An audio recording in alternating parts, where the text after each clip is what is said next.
It's time for Twit This Week in Tech, something to do while you're waiting for the brackets to come in. John C. Dvorak and I get into a fight over net neutrality. I think John wins. We'll talk about Apple's new research kit and what it means. Also, a look at the Apple Watch, the MacBook, a whole lot more. This Week in Tech is next. Netcasts you love. From people you trust. This is Twit. Bandwidth for This Week in Tech is provided by CacheFly at CacheFly.com. It's time for Twit's annual audience survey, and we want to hear from you. Please visit twit.tv/survey and let us know what you think. It only takes a few minutes, and your anonymous feedback will help us make Twit even better. We thank you so much for your continued support. Twit.tv/survey.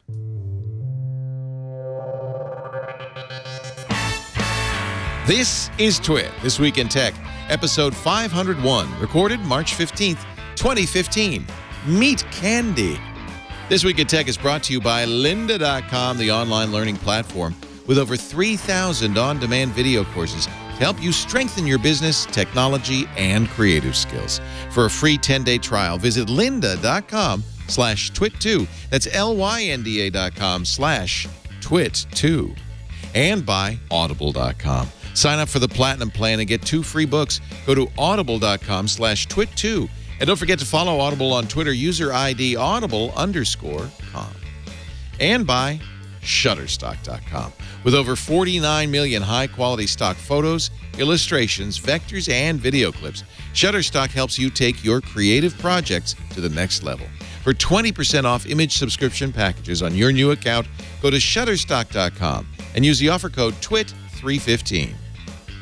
And by ShipStation.com, the fast, easy way to manage and ship all your orders all in one place. Go to ShipStation.com for a 60-day trial. Before you do anything else, click on the microphone on the top of the homepage and type in Twit. It's time for Twit This Week in Tech, the show where we give you the latest tech news and more importantly, you know the news. We're going to tell you what it means. Of course, we got John C. Dvorak here. Hello. Dvorak.com/blog. NoAgendaShow.com. NoAgendaShow.com. Go Kentucky. Undefeated. Yes. Undefeated. Well, a little later on. We have no local teams that can win anything, so I have to go. Now, did somebody from Kentucky send you this? Yes. I'm hoping to get another one. You know, Ryan Shroud, who's our host of This Week in Computer Hardware, is a big Kentucky fan. He's from that area. How tall is he? I don't know. He's huge. Also with us, Clayton Morris, all the way from New York. Are you in? Are you Lake Tinkiewig, or are you? No, I'm in New Jersey. New Jersey. I thought better. And like John, I thought about maybe wearing a college, my University of Pittsburgh hoodie today, but since they're pretty terrible, I opted instead to. That's why I don't wear University of California gear. You see Clayton every weekend on Fox and Friends, and he's also kind of the resident geek. It's only a matter of time before you become like the tech guy. I mean, you are, aren't you, at Fox? Yeah, I think I would safe to say that I'm the guy that does the most tech at Fox News Channel. So, before I got there, no one was doing it. So, well, that's a good thing. Do they know anything about tech? Those people? Get any dirt? There's a Does handsome Megyn Kelly know how to boot a machine? You'd be surprised. You got Neil Cavuto, who's very plugged in. He's got all kinds of tablets in front of him. He's a big fan. So he's a big fan of technology. Shepard I'll come on Smith his show. Has that? He's got those giant iPads. He's got those giant. They're the 50-foot iPads. Yeah, they're amazing. Yeah. Either that or very small staffers. They're all they're shrunken down. It's incredible. I was giving a tour to my brother. My brother had never been to New York City. He came to town yesterday. He Navy veteran, and he was in town. He was near in Fort Dix down there in New Jersey. And I gave him a tour of the studio yesterday, and we went into the studio. It's all quiet on the weekend. You get to see Shepard Smith's studio, and he's like, "Whoa, so huge in here." No, it just looks huge. Yeah. On television. Also, Dwight Silverman from the Houston Chronicle. blog.cron.com/tech blog. Are you still doing the tech blog? I am still doing the tech blog. I don't get to it as often as I would like, but I'm making more of an effort. You better. Yeah, I'm still doing it. And Clayton, you will know that you have arrived as the tech guy at Fox when everybody starts coming to you when it's time to buy a new iPhone and says, should I get it? Should I get it? Should I wait and get the Samsung phone? You experience that walking or doing helping out people set up their email accounts on their phones. You walk down the hall, and Dwight, I'm sure you get this. I'm sure you get this across when you walk down the hall. People are, I can't figure out. I've got one password for this account, and you end up doing technical assistance. Yes. Like most of the afternoon at work. So hard. Yeah. I figure that whenever I leave the Houston Chronicle, I can set up a consultancy and make just as much money by helping my former colleagues get their tech act together. John, anybody ask you for tech advice at all? I play the grouch. You're not one, but you play one on TV. I do. Yeah. And that keeps them away. I got to ask you, because everybody says, why didn't you get Dvorak on after the FCC voted for net neutrality? FCC, I think, has now released it turns out to be 400 pages of rules. Unbelievable. And they said John should be weighing in on this because he's not a fan. Tell me about it. This is to tell you. This is a government takeover. No, that's all absurd. along. Here. I'm going to give you the history of the internet. Absurd. Oh my God! Whatever happens, do not let the government take this thing over. Wait a minute, you would do, rather have Comcast decide what happens to the internet? Comcast is doing what has Comcast done to you besides make you have 2 accounts? John, we know what they've done to you. It's a long list of what Comcast has done to me. I don't want to get started. That's right. Do you So really that's think all these for big... years Wait a and minute. Do you years. really Wait, think let me these finish. big You were asking monopoly me. companies should be running the internet? They're not running it. So let's go back. Who's running Years it? since the beginning of time. Oh my God, whatever we do, let's not let the government get involved. And they turn around, boom, they give it to the government in the silver platter, and every other word in that 400-page document is legal this, legal that, legal this, as long as it's legal content and legal sites. Let me ask you one question. All right. If all packets are equal and all bits are equal, what's legal got to do with it? Nothing if people would adhere to that. Adhere to wait a minute, what? But don't you think that I there's want a to go role? to Pirates Bay. It's my business. You want to bust me for it? Find out that I did it. Have an FBI guy come over. I see what you're saying. Your issue is with this clause, and I agree with you. This is a weird clause Not that a says clause. all legal traffic should be allowed. Yeah. And then, of course, they How have to does define that what's make legal. all bits equal? Well, that's a good question. That's a legitimate question. But I think that you're never going to have any government body say, okay, do anything you want, even illegal stuff. Just saying. If all bits are equal, I Well, don't we'll see this being the answer to it. All right. Do you think government regulation in terms of, I don't know, murder is appropriate? It's not a regulation. It's a law. All right. Do you think... Regulation and laws are All different. right. Antitrust... so you want a law? No, You I would don't be want happy a law. if there were a net neutrality law? No, I don't need a net neutrality law. There's plenty of net neutrality. This whole argument is specious. It's bogus. You think there's not a problem to be solved? There's not. When the problem appears, then let's solve it. There's no problem right now. Okay. And how does all bits being equal and being the same has to do with anything legal? Legal. Now it's got legal sites. I think you're absolutely right. If we suddenly see, that's what people are worried about, a licensing for websites, things by like that. a regulatory agency Right. doing their thing, which is regulating. Right. Yeah, if you have this, you might have chaos. You might have, like, Twitter deciding to shut down Meerkat. I think there ought to be a law against that. You can say whatever you want, but Twitter, if it's their business, Right. Meerkat has no right. This isn't about Twitter. This is about your internet service provider becoming a gatekeeper and telling you and telling what companies they can get to you. Of course we see it. It's all theoretical. You didn't see Comcast do that to Netflix? Comcast doesn't have to put Netflix. Oh, okay, you want to bring that up? Netflix is going to be screwed by this, by the way, because if all things being equal, and you can't do this, you can't do that, you can't give preferential for any reason for payment or So Netflix has got a server at the site right over here in Sonic.net. If I'm Voodoo, I'm thinking that's favorable treatment. They have the Netflix server right there in the office. Let's get that out of there and get the Google thing out of there. Get the Google cache, the Google appliance, get them out of there because that's unfair. Leo, if I'm Vimeo, I'm irked about this. This week, the CEO of Netflix, looking at the rules and looking at what the FCC actually did, said, that's not what we meant. That's not what we wanted. That's what you got. And We'll so see. that's what they got, right. I mean, you be careful what you ask for. We'll see. I think the real issue is absolutely real, which is that Comcast said to Netflix, we're not going to buy an extra router so that you can get into our... free. Huh? They're free. What? The routers that... No, Comcast does not participate in the Netflix deal. appliance. Right. They don't do that. They refuse to do that. Which is now they're going to be required because what they by law want to do refuse. is charge Netflix. In fact, they do, and so does Time Warner. Charge Netflix extra for access to their customers. You think that's appropriate? Yeah. Okay. It's their customers. They can do whatever they want. If you don't like Netflix, go across the street. AT&T is available. Okay, there's 2 choices. Well, that's not. There's more than 2 choices in some parts of the country. Some parts. At 86% of the country. I have 3 there's choices. 2 choices. I have Sonic. I got. Which I would change away from Comcast in a minute, but I don't have a choice that's anywhere near the speed. Well, he's going to start laying fiber, he says. Who he? Dane. Oh, Jasper, yeah. Yeah. He is laying fiber. In fact, he was doing it outside, but it doesn't not going to go to my house. I wish it would. Well, I'll talk to him about it. If I had a choice, then I wouldn't worry so much. The problem is most people don't. Well, the choice is one thing, but getting carried away and going crazy, which is what this is all about. We'll wait and see if it's going crazy. I think you're going crazy about Well, perceived damages that haven't happened yet. Here's why I don't really care at this point. I saw the hearings when the mobile industry people sat there, and they make it sound as though the mobile broadband guys are not, they have just out of control. They're actually regulated by Congress in a law that was written specifically for mobile broadband, and Congress runs that or keeps them in line. The woman that was the head of the association, she said that if they put us in Title II, we were going to sue the FCC until the end of time.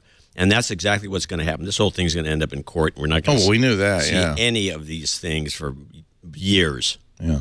So nothing to worry about. That's from my perspective. From your perspective, I don't know what you're thinking. You think Comcast is trying they're doing that. They're trying.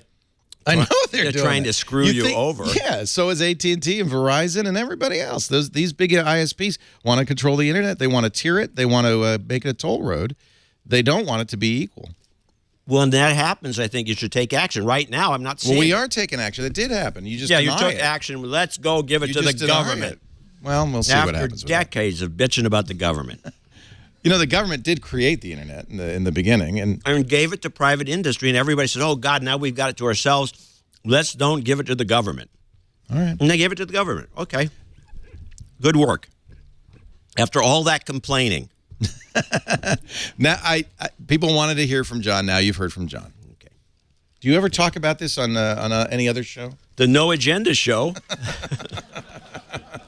Hey, by the way, this is delicious. Isn't that good? The problem What is, are you eating? It's a candy bar. This is not a nutrition anything. That's one of the great tenets of broadcasting. Always make sure you have a mouthful of a candy bar. Yeah, there's nothing like it. Isn't it amazing? It just brings your point home to makes people want to just watch. I think the only time I remember that was Tom Brokaw during the September 11th attacks during the election. It was like 1 a.m. He's like, look, I haven't eaten. It was the Florida recount. He's like, it's like 1 a.m. I haven't eaten since 4 p.m. Do you mind if I have some saltines? He started eating on That's how he got that voice. Now, Clayton, I got to ask you. You have over your right shoulder, it looks like a baseball stadium. Is that your Phillies? That's actually, I'm sorry, over your, that way. Yeah, and my Philadelphia Phillies. That's your Phillies. And then over your left shoulder, it looks like a rock concert. What is that? Oh, I took that photo at a Monkees concert. The Monkees. Monkees reunion concert. Wow. And below that, just if you pan down a little bit, you'll see a signed Super Bowl ball from Joe Montana. No, right nice. Gave that to me. A few Super Bowls ago. I think you're too young to have actually been at a Super Bowl with Joe Montana pitched. Yeah, I have. Pitched a no-hitter, I think. I was a long snapper. As I remember. Yeah. How are those Phillies going to do this year? I don't think so well. I don't know. You know, spring training down there, they fired up the MLB app last week, so you can watch streaming MLB, a lot of the preseason games right now. Isn't that awesome? Yeah, it's great. It's amazing. All I'm getting on my MLB app is notifications that Will Ferrell is at bat. Right. What the hell was that? For a whole day, Will Ferrell dominated the nation's baseball game. Great promotion. It's always the Yankees that get in on those pranks, too. Remember a few years ago, Billy Crystal was like a Yankee for an afternoon? So Will Ferrell, was that for a movie? It was for charity. Yeah. He played on every major league team, and he played every position. No, he only played on enough to play every position. He wanted to... 10 teams, 10 positions. Yeah, I guess, yeah. Including MLB, DH. Have you ever got a chance to tour their studios? John, I know you're a fan of getting the behind-the-scenes look when you're in New York City at some of these big studios. Have you ever gone down to MLB studios? No, never have. Their streaming operation? Something I should do? Does it sound cool? Absolutely. The guys at MLB are remarkable, and they keep it. I mean, it's public, but it's kind of hush-hush. A lot of these other companies use MLB streaming capabilities for their services. Like HBO. Exactly. That was a bit of a shocker because HBO spent millions creating its own streaming operation out of Seattle. They hired a guy away from Amazon who hired many other engineers from Amazon. And then Game of Thrones came out last April, and it collapsed. When they announced this new HBO Now, or maybe it was even before then, they said, and oh, by the way, we're not going to use our own outfit. We're going to use MLB. And, yeah, they run fiber right to the stadiums. They've got an incredible operation. They can take feeds anywhere instantaneously. There's no delay. And, of course, out of New York is where they do a lot of the replays. So when they're doing the replays, they instantaneously they're being radioed back to an umpire who's in New York. Right. They have the replay guy, the umpire, in the main studio and looking at all the different games. Yeah, in this big control booth watching it. So it's crazy how MLB Studios. If you get a chance to tour it, I think it's in the same building as Google, if I'm not mistaken, in the Chelsea area. So if you get a chance, go there and take a look at it. I will. But do they have fiber right into Westeros? Because that's what they're going to need. Did you? Yeah, the behind the scenes of getting all of that material from where do they shoot that in Scotland? And, all over Iceland. Yeah, all over. And they have to bring fiber to those towns. I know Trey Ratcliffe, our mutual friend down there in New Zealand, and when, of course, The Hobbit was shooting down in New Zealand, they didn't have the capabilities of streaming. They didn't have the type of internet access they have, but Peter Jackson and bringing The Hobbit and Lord of the Rings down to New Zealand turned that country into, like an incredible hotspot. So they were able to. This summer we were at Diocletian's Palace in Split, Croatia. Oh, yeah. Croatia's great place. But they had a staircase to nowhere, and we would look, and the guide said, you can't go over there. That's where Game of Thrones is filming. Wow. And they had guards, and you said, they said, no pictures. Why? Because that's a staircase in the Game of Thrones. I don't know. It's the same. It's the no spoiler police. I got my eye on you. All right, let's, since did you go to Dubrovnik while you were in town? I missed Dubrovnik. We were on a cruise ship. We were only in one place at a time. Cruise ship. Yeah. Which is worse, a cruise ship or government regulation? Cruise ship. Thank you. So, I don't know what to do now. I'm going to take a break, and we're going to come back and regroup and talk about Apple. That'll make you happy, right? Oh, yeah. I love talking about Apple. Have some more Nougat. This is a good thing, but it's like a Rice Krispie treat covered with icing, but it's good for you. Bull crap. This is going to be the worst thing for you. You know, I got a check for 50 cents from Pop Chips. Because a royalty check? Because you plugged them on the show? No, it was a class action lawsuit. No, because Pop Chips, which is a snack food, claimed to be like some sort of healthful snack food. You get a lot of money from. And somehow I don't even remember. I didn't sign up for the class, but somehow I got in the class. Actually, it wasn't 50 cents. It was like classactionrebates.com. You went there and signed us up. All right. So Jeff Needles signed us up. Give him a bonus. We got 3 bags of Pop Chips or something like that. It was like, they can actually go to the live.twit.tv. They don't need to be watching this second-rate stream. Meerkat. Yeah, I just set up my Meerkat for the first time. Right now, streaming live. Are you streaming Meerkat too? Yeah. Stop it. Well, I had a whole conversation while John was talking about net neutrality. It was fantastic. Yeah, we did our own show. We did our own simultaneous It's a show within a show. I had Kim Kardashian on, and we were talking about her new makeup line. It's fantastic. We'll be right back, right after this. Oh, Lord. Still on? Okay. Meerkat is, I spent how much to build this studio, and then now Meerkat, anybody can do it at any time. Actually, the Meerkat story is kind of interesting because Twitter, they're riding on the back of Twitter. All right, we're going to do the Meerkat story. Do you mind? No, go to commercial first. Go to commercial, have some more Nougat. We'll talk about Meerkat in just a little bit. Need something to wash down with the coffee. I'm going to go get another cup. Go have another cup of coffee. It's kind of like it's like Mr. Toad's Wild Ride on this show, where it's just careening, and they give you a steering wheel, but then you're going like this, but it doesn't do anything. It's not connected to anything. It's not connected to anything, and then the fireplace, and you go right through it. Our show today brought to you by lynda.com, L-Y-N-D. Great operation. I think so. Yeah, you can learn all kinds of stuff. I love lynda.com. 3,000 on-demand video courses there for people who want to, I use it, frankly, for my hobbies. as much as anything else, but people want to get job skills, get a better job, or just get a promotion at their existing job, whether it's mastering Excel or learning negotiation tactics or building a website. But here you go, Pixel Playground, Burt Monroy. You're learning Photoshop skills from literally the best. I mean, he's the Leonardo da Vinci of Photoshop. Amazing stuff. If you're interested in programming, so for me, I'm not a programmer, but I like to, it's my hobby. I like to.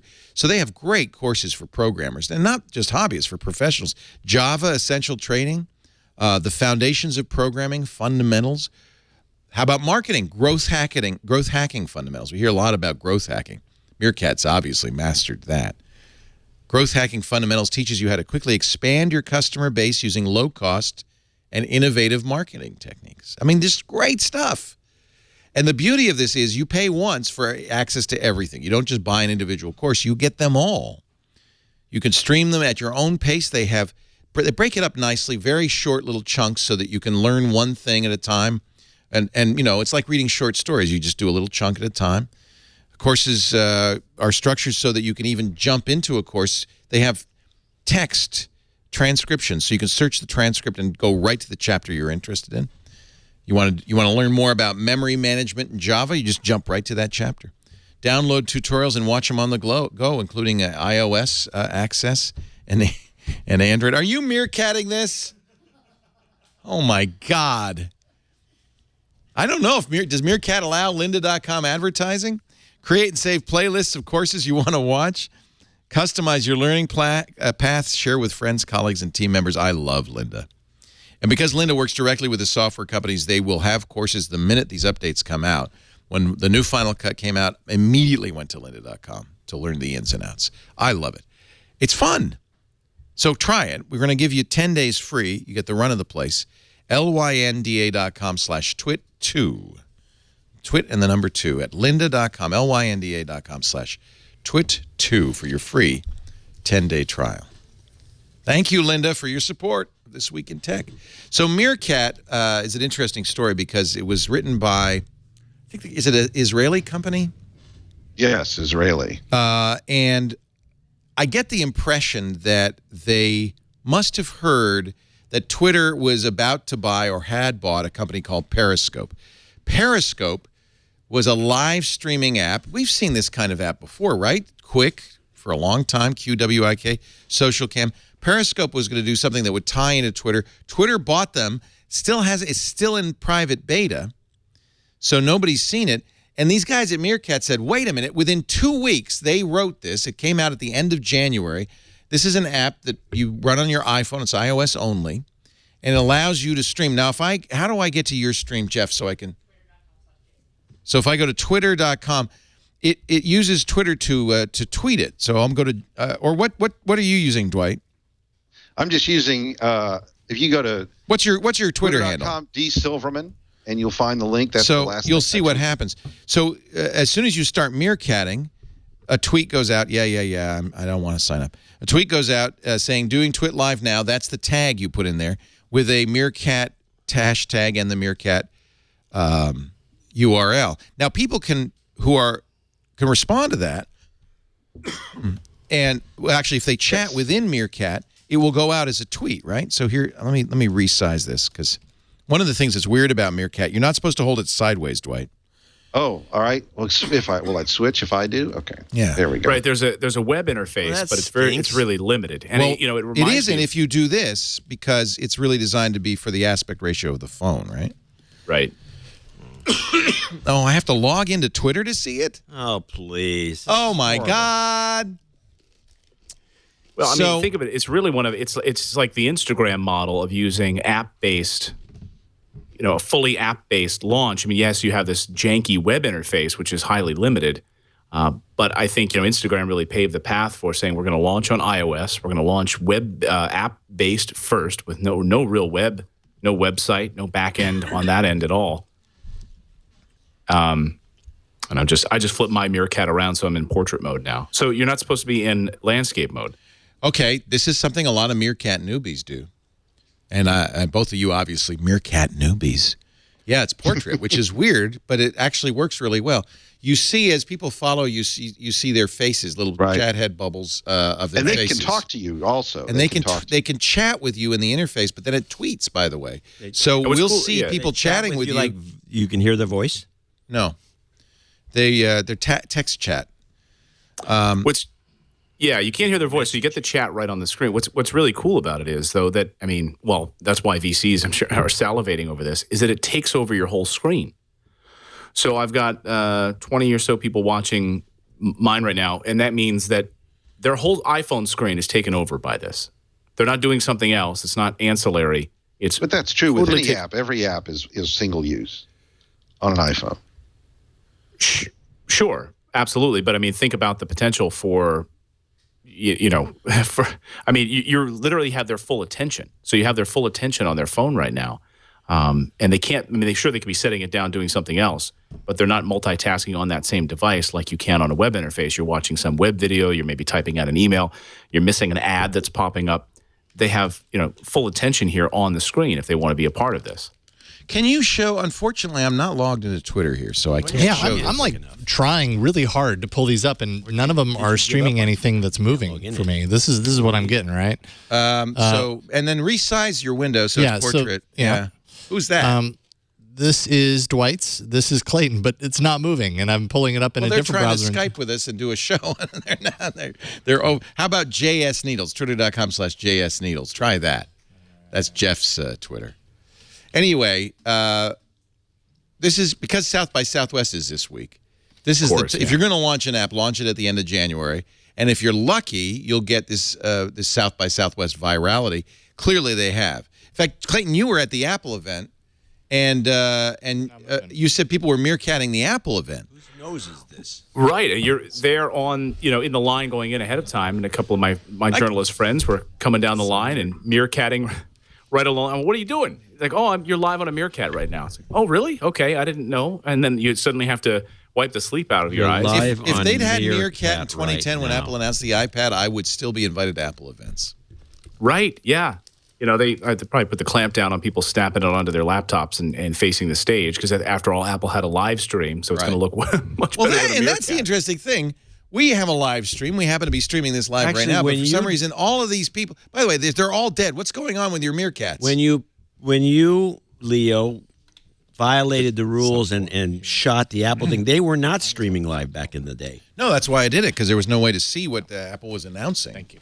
But it was actually a cool feature inside the demo room where we were trying the Apple Watch and the new MacBook. Yeah, people could stream live. People could stream live, and so you were able to get live interaction from people who were not in the room, who wanted answers from the event. Well, how does this work? Or when you try this, how does this work? What about USB-C? How is this different than this? All sorts of questions you're able to see when you're sort of in the haze of an event like that. You come out, like, there's a million questions I need to ask. I think this meerkat thing is idiotic. Yeah, of course you do. So here's the question. Obviously you do, John. Here's the question. Why is this taking off in this way when Quick was around for years? Social Cam from... Just the name. People love the name. Meerkat. I think it's the cute little meerkat. It's that little drawing in the marketing. Yeah. It seems very friendly and very user-centric, and it's very simple. It's a cute name. The fact that they don't have archives makes it really, really simple. It's just on and off. That's what Needles believes. It's the same reason that Snapchat is. Yeah, Needles believes popular. it's the ephemeralness of these videos that you can save it to your camera, but there's no way to go back and look at a meerkat.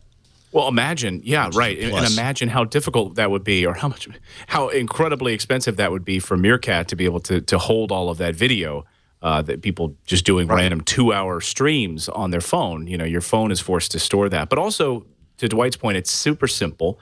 You sign in, and because iOS has Twitter natively in the operating system, you don't have to even type out a password.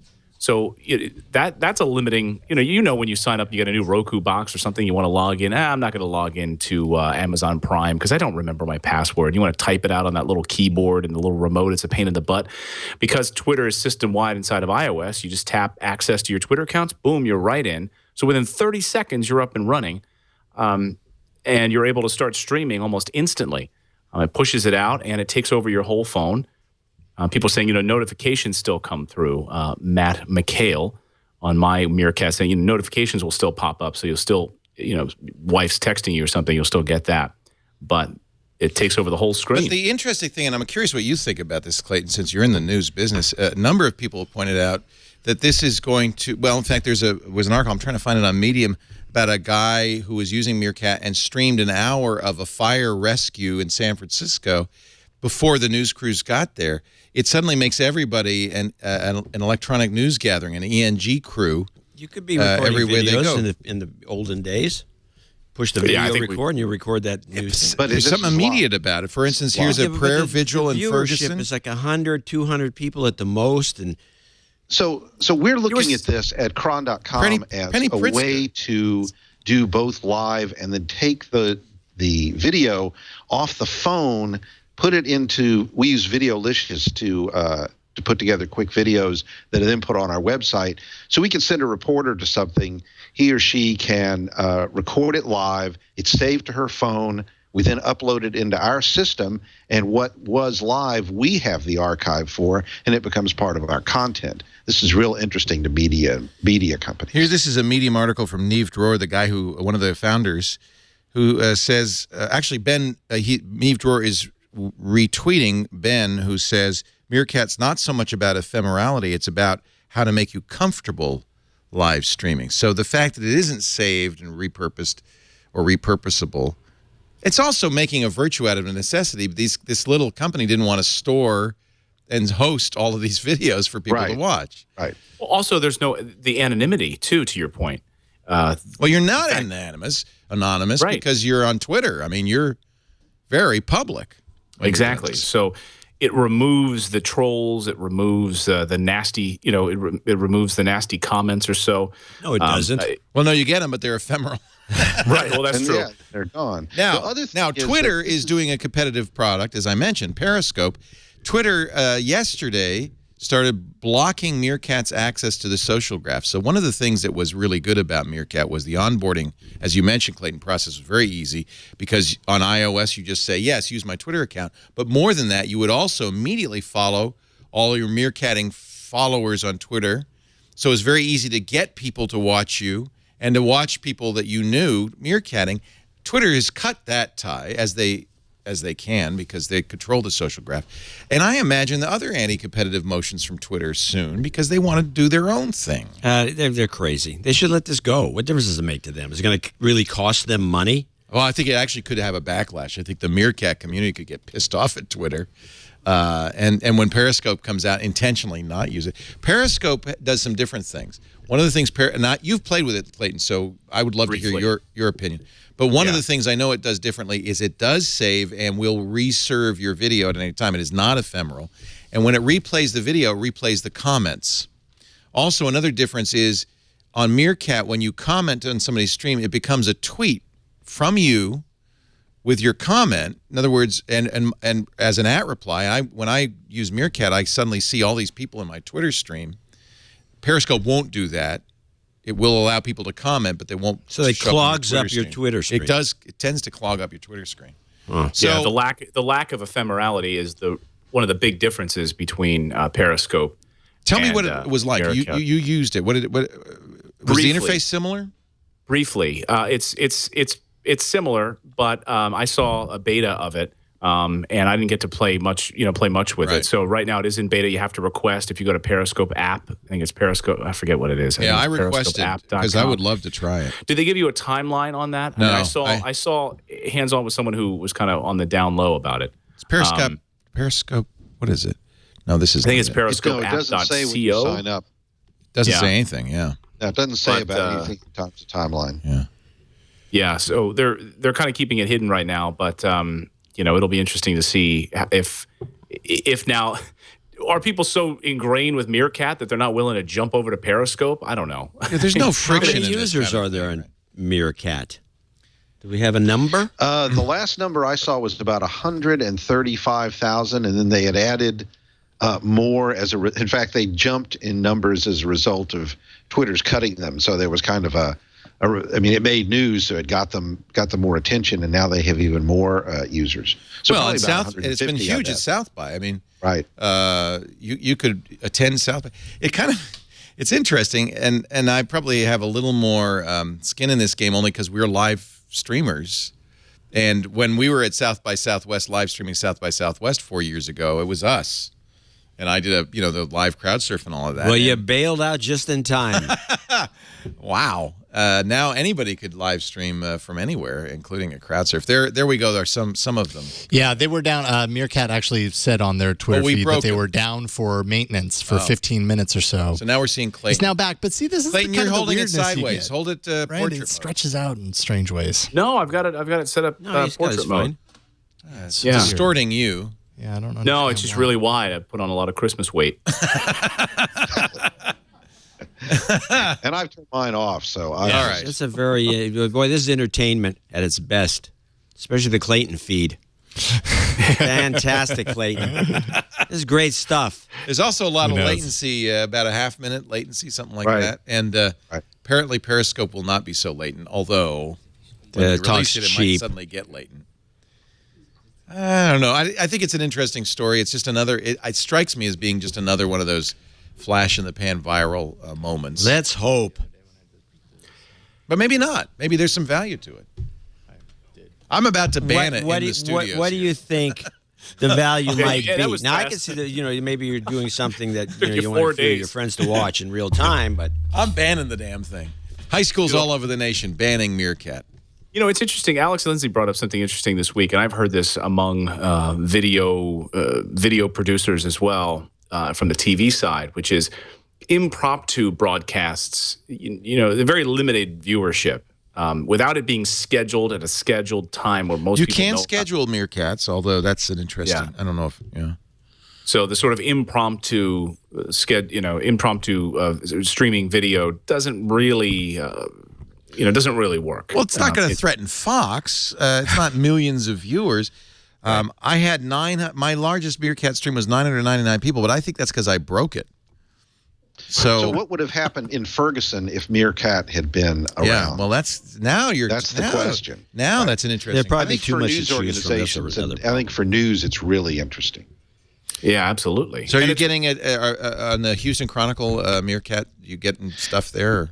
Well, I've still been playing with it just on my account, but what I want to do with it is get people trying it in the newsroom and then taking that video and uploading it, using it. The issue with vertical versus horizontal is a problem because the app we use wants it to be horizontal. So I haven't seen yet how that will play out, but that's an interesting choice an issue. too. The idea that it should be portrait mode is so. I will say, though, I think here's exactly how it would work. First of all, you'd never be able to toss to a reporter using this there's so much with latency. a 30 seconds delay. You would actually have less of a delay if you tossed to the International Space Station for a live talkback. So there'd be no way you could use this for a reporter hit, but it would be a great ancillary use case to set it, side by side a reporter and actually have a live feed of what they're seeing on the ground, maybe a second camera that producers in a booth back in New York or LA or whatever could tap into and pull live video from. But you're thinking traditional television. Yeah, I think you're it's citizen producing for the journalism, web. right? If you're producing for the web, and you're doing citizen journalism, and you're assembling components for something that people use as destination news, that's a different thing than the traditional television model. Right. Yeah, an unfiltered feed. Certainly, we were pulling feeds live off of people's phones during the Arab Spring. From the square in Iran and all over in Egypt and other places where we couldn't get traditional cameras in there. So people's phones and Twitter was an incredible source of news. It's going to be the great source of some fantastic hoaxes. Bad fees, general public fooling something. Kids. Baba Booey to you all. Pretty much the same thing. I think Later it's very tonight, I'm going to tweet. I'm going to set up a Meerkat and pretend that I see Bigfoot in my backyard, and I'm going to see how many people log in to watch my Meerkat. Lots. You don't need to pretend. That's right. I'm in New Jersey, Jersey Devils. Does this reach the consciousness of normal people, or is it just something that's bubbling around among the techno elite? Oh, it's a South by Southwest thing. It I don't is, think isn't it? this It's is very- yeah. Yeah, It's very inside. The public karate. doesn't know anything. They don't even know who Putin is. Where is Putin? You got a They're theory? supposed to show up tonight. Tonight's the At night. some meeting. Yep. His next public appearance is supposed to be Monday in Russia, which would be tonight. Yeah. Yeah. He went to Switzerland to have his baby, right? Apparently, his That's what mistress they is say. having a baby. They think maybe he went there. Could be he's just under the weather. Or he's drunk. Could be drunk. Yeltsin would disappear for long periods of time because he was drunk. Yeah, he wouldn't sober up. If I were the leader of a great nation like Russia, I'd get drunk a few times a day.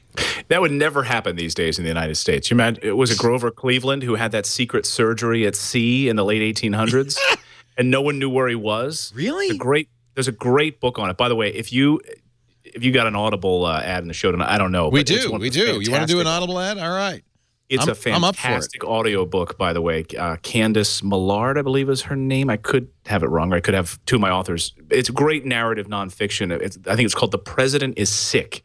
And for like a number of days, no one knew where the president was. And they put him on a barge, and they brought a surgeon in, I think, to remove an abscess or cancer from his mouth. I think because he was a heavy cigar smoker.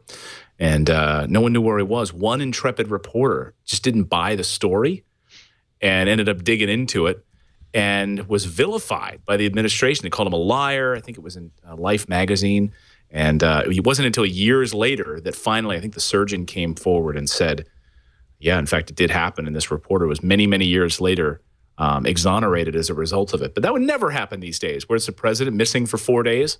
Well, in the Hillary United went States. missing for a while. I mean, the whole press corps knows where the president's movements are on a daily basis. Well, and The that's- press I think- corps travels with them to. I wonder if Hawaii.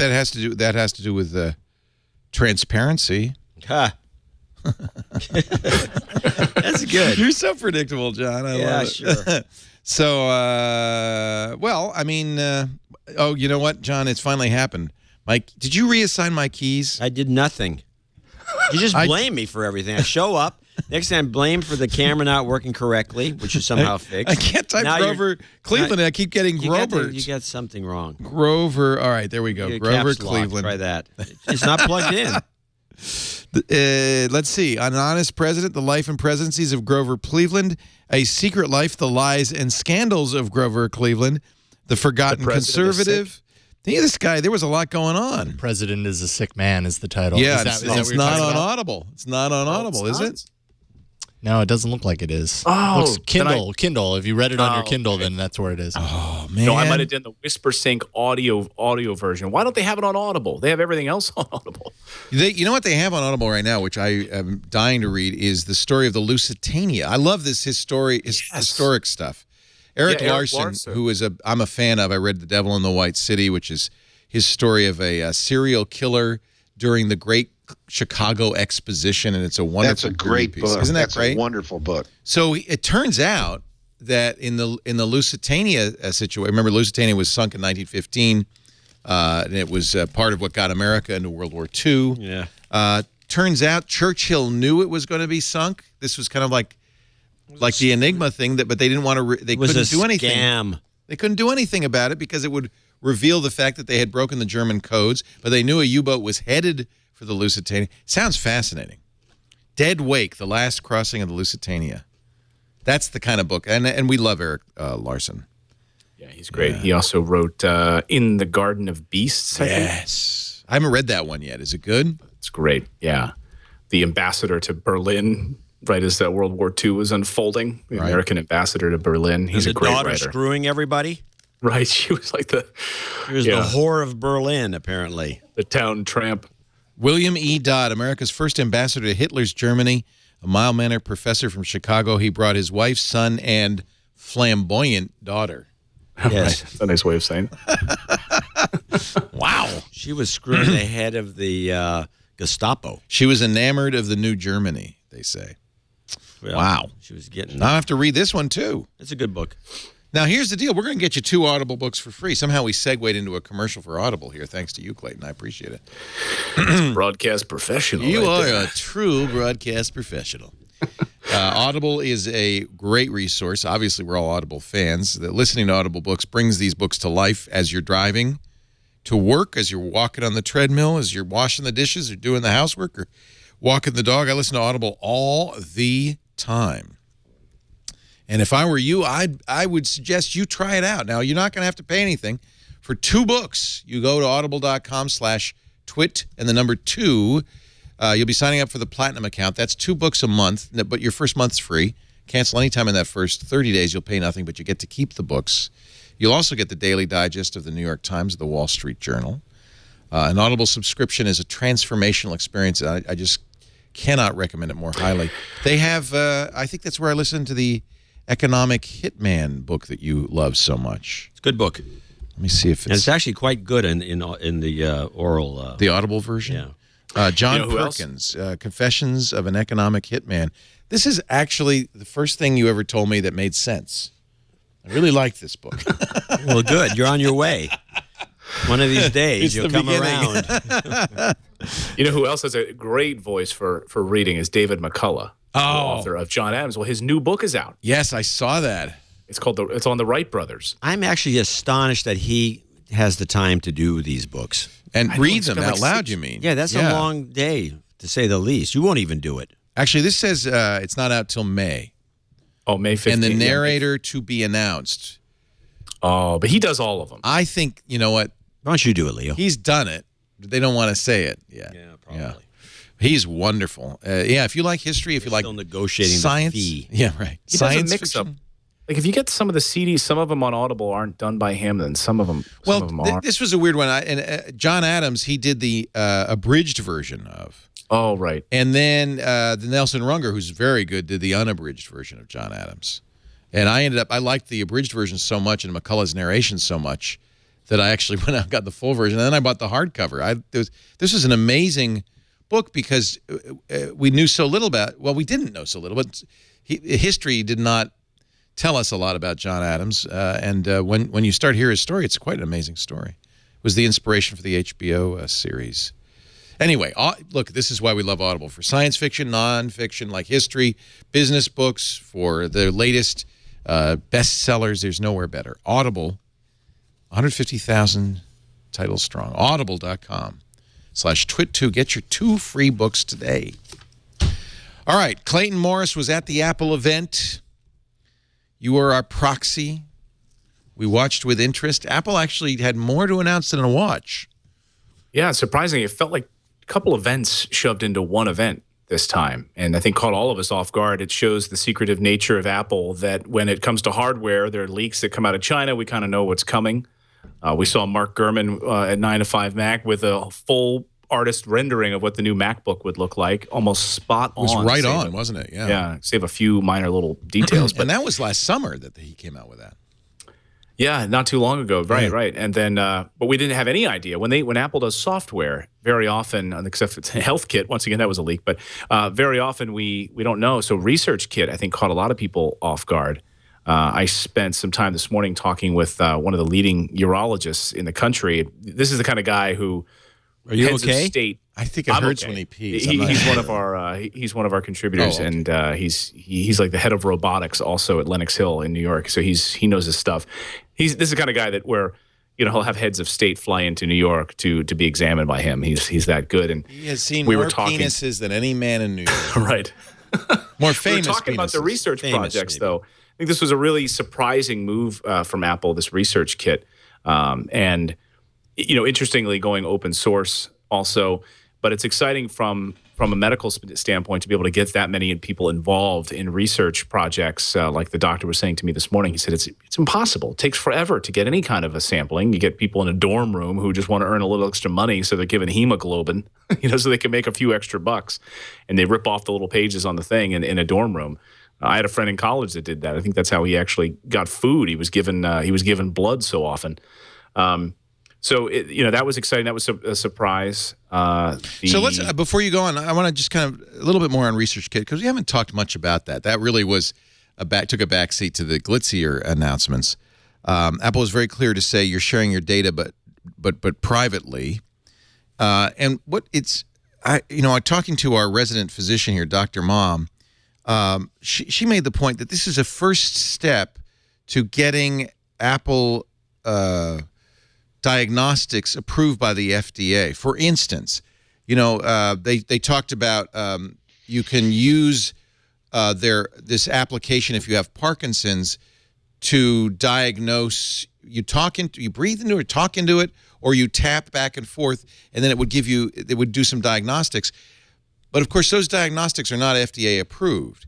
So the first step to doing that is to create this research kit and to get as many of these of these data points as possible. It's in effect, you're participating in the trials for a product that at some point could be used and insurers would pay for in lieu of, for instance, a visit from a home nurse. So right now they have no diagnostic value. This is part of a larger process, and I think very important to Apple, because I think one of the things that happened with the Apple Watch is they wanted to do things like that. They want the iPhone to do things like that. And the FDA said, well, first you got to prove it works. Right. There are certain things that get FDA approval. I moderated a panel at CES, I think last year maybe. It was fun because we had a range of, first of all, physicians who worked directly and had to seek FDA approval for all sorts of heart rate monitors, and then also consumer based tech operators who were there who were focused on the broader consumer aspect of health, sort of the Fitbits of the world, and not being able to get FDA approval for the sort of broader consumer data. We know that Nike, for instance, Nike had all of that data. Wired did a great piece on it a few years ago, how Nike was sitting on all of this data about people, but they didn't know what to do with it. They didn't know what to do with all of this, all of the data from people jogging all around the world. They could look at it and it was fun, but they couldn't really do anything with it. Right? 24andMe got in trouble even though they completely anonymized all their genetic information for use in Parkinson's research. And people said, wait a minute, what are you doing? So what's weird is you can use, for instance, as an example, like the Dexcom. It's an FDA-approved device that it's a glucose monitor, right, and it goes into its own dock. On its own, it got FDA approval. It is able, though, to share the information from that dock through your phone to the cloud. So presumably it could be using Wi-Fi also. So you can use the iPhone to share it, but the iPhone itself doesn't have any kind of FDA approval. So this glucose monitor separately, and it takes years to get this approval. So by the time it finally hits the market, you've already got updates, you've already got ways to improve it, and it's already behind the times. And the way in which we can develop software so quickly on the iPhone, we can make changes very quickly, and we can get updates out there to the public very quickly, and we don't have to wait for this long path of FDA approval. So we're in this, I think, at a tipping point. But you still can't use it to diagnose until you get FDA approval. Correct. And I think people might say, oh, this is great. This will be useful for me to diagnose something. It won't be. What you're doing is participating in a research study that is going to be used to validate the data so that down the road, perhaps, you'll get a diagnostic tool but it has to be approved by the FDA. And beyond just the data that you're providing, if you have type 2 diabetes, for instance, in the diabetes app that I think was developed by the Massachusetts General Hospital, off the top of my head, if I'm remembering, there was 5 apps that they featured. And for instance, that will give you data about the last time you've taken your medicine, monitoring of different things. So beyond just the data that you're providing, you're also getting great feedback, reminding you to take certain medications at certain times. So it's pretty exciting. I guess it's legal to do that. So it says Glucose Success, that's the app you're talking about, helps you keep track of health behaviors, important for people with type 2 diabetes. Data you share through the app as part of the research study will create an unprecedented crowdsourced database of health behaviors and glucose values. But at no point are you going to get any recommendations from this yet. But I hope that we will have... And I think that's what happened with the Apple Watch, is I think that they wanted to do a lot of stuff, and they found out that they couldn't without FDA approval. This is their intermediate step. Meanwhile, the Apple Watch you can draw pretty pictures and send it to your buddies. Leo, one of the questions that I had about, and I haven't seen this answered, maybe it's been in some other stories, but one of the issues with when you have voluntary samples is that it's kind of sample chaos, where if you have all these people coming in, they get a huge amount of data, but there's no control or way to make sure that any of the data anybody is supplying is really accurate. Right. There's not all of it is sensor based, and there's really no oversight for the data. How much can people who are doing these studies rely on the data that comes from these apps? Right. Actually, Dr. Mom is correcting me. She said you can use information for personal diagnosis, but a healthcare provider can't until FDA has approved it. But that means an app. But Dr. Mom, doesn't that mean the app can't tell you, can't make a recommendation without approval. I don't think the app can do anything. You could, I guess, draw your own conclusions, but the app rural can't. Areas. I lived in one time when I was an anchor in southern West Virginia, in Bluefield, West Virginia. The complaint was there was no heart center nearby. Right. I mean, within like an hour. So being able to get this data to a doctor that could look via the app, whether they're monitoring it live and they're able to see, I don't know, fluctuations in blood pressure or otherwise, and they're able to make using a camera. I often thought Google Glass was a joke. I thought one of the areas that could have been very useful was being able to have a doctor's eyes looking via a camera and being able to have that connection. That's what we have Meerkat for. Right. Dr. Meerkat to you. Meerkat is saving lives. John, are you worried about the insurance industry getting a hold of this? Oh, I'm so predictable. What a softball. That's a softball question. Of course. This is the problem. All they want to do is find all kinds of ways to charge you more money for your insurance, and this is one of the methodologies they'll use. Are you going to get an Apple Watch? You look like a natural for the $17,000 Apple edition. Yeah, I do. Yeah. I look just like a guy who'd be wearing this piece of crap. Did you like Kevin Rose's TechCrunch article? I know that you were upset by this because you're going to get the gold watch. No, and now I'm not. Rose has said, which I think is very interesting. It's a douchebag detector. He has created a meme that anyone with a gold Apple Watch, which he says is only worth $1,800 in gold, which is not a lot. He says that anyone who buys an Apple Gold Watch is a douchebag. Yeah. And then he showed a bunch of tweets from various women all claiming that they would see anyone wearing this as a douchebag. Anna Kendrick says we should be, she's, of course, the perky and lovable, I don't know, she's from Pitch Perfect, right? And she was in Into the Woods, played Cinderella. We should be thanking Apple for launching the $10,000, quote, Apple Watch as the new gold standard in douchebag detection. Yeah.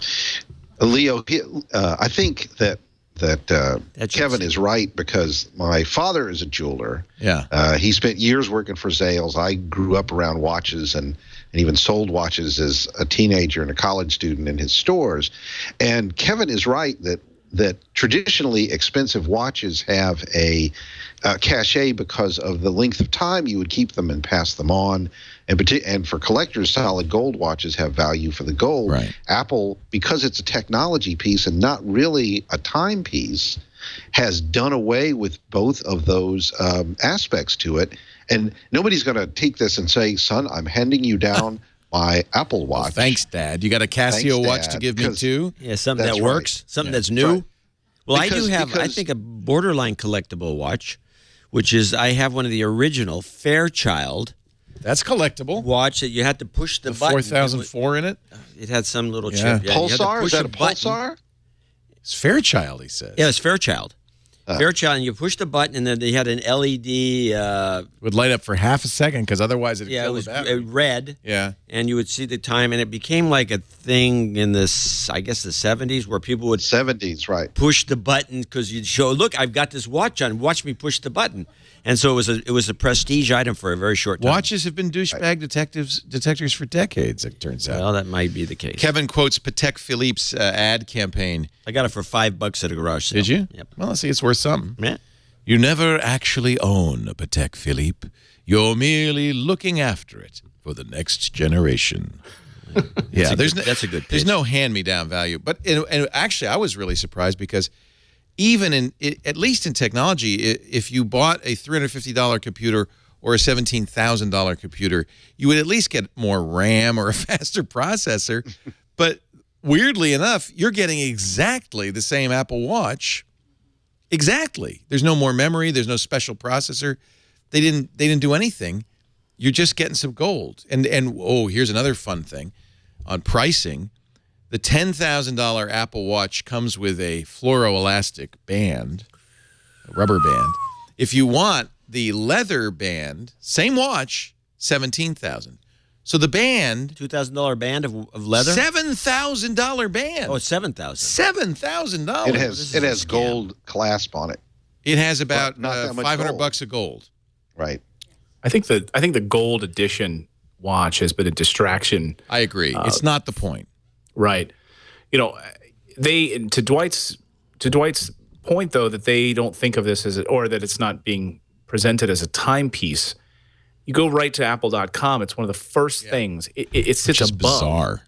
above the other ways to stay in touch. They say it's an incredibly precise timepiece. They go through all the ways that it's keeps time within 50 milliseconds. All digital so watches are incredibly precise time. It keeps time By the way, within 50 This does the milliseconds same thing. of the definitive global time standard. That's I think the ridiculous. more important By the way, point is where's in it the getting that second time row. from? Your iPhone. So apparently your iPhone knows what time it is too. Yeah, so what do you need this thing? Well, that's the question, right? And I think this is a unique moment for Apple, and whether or not, and I'm just spitballing here, but I think next to the iPad, Apple is facing its most unique messaging challenge in years, right? Convince me that I need this device above what I already enjoy about the iPhone. Or just simply don't mention the iPhone at all. And it's interesting, if you read apple.com, you'll notice that if you look on this page, the watch page here, it only mentions the iPhone once. And it only mentions it as an aside, which is during the timepiece section where it says that it's in conjunction with your iPhone, comma, it keeps time with. Now, if you go to the iPad page, the why buy an iPad page, it mentions the iPhone repeatedly. And it mentions them working in handoff. Which is funny because you don't need an iPhone to use an iPad. Right. But So you do need Apple- it for an Apple Watch. Right, but for how long? That's the question, right? Apple's at a unique moment here. We have to imagine that it won't. I happen to think that it won't be for very long that you'll need an iPhone paired with this device. And so, does Apple see this as the future of communication beyond the phone? And could we see a time where the iPhone becomes like the iPod, denigrated to the dustbins, and now people are using this device? Apple presents it right on their page. Yeah. That we think that this is the most intimate way to communicate, and it's better than any other communications device because you're wearing it. So, if you can read between the lines, or you can read exactly what Apple's saying about it right on their page. That they think that this is the most impersonal product they've ever made, and it's that way because you're wearing it on your body. But it is a logical successor. I mean, the computers started in a big room, and then they got refrigerator sized, and then desktop sized, then laptop sized, then pocket sized. I mean, there is a point at which you don't want to get any smaller, but the watch is the next logical progression. Yeah, But then we're seeing this progression with larger screens on the phones, right? But there does become a point, where the screen gets too small to use. Right. So there are You have a certain UI things I problem spent. at that point. But I spent about 30 minutes playing with it pretty heavily this week, and I try and dive through the software as much as you can do in 30 minutes, and playing with text messages. And I have to say that the reason that I would buy it is because it does the things that I do on my phone faster. So it gets me back. There's been this resentment sort of bubbling for a while about the sort of hostility around technology as a scapegoat for social detachment, people with their heads down at dinner, not paying attention.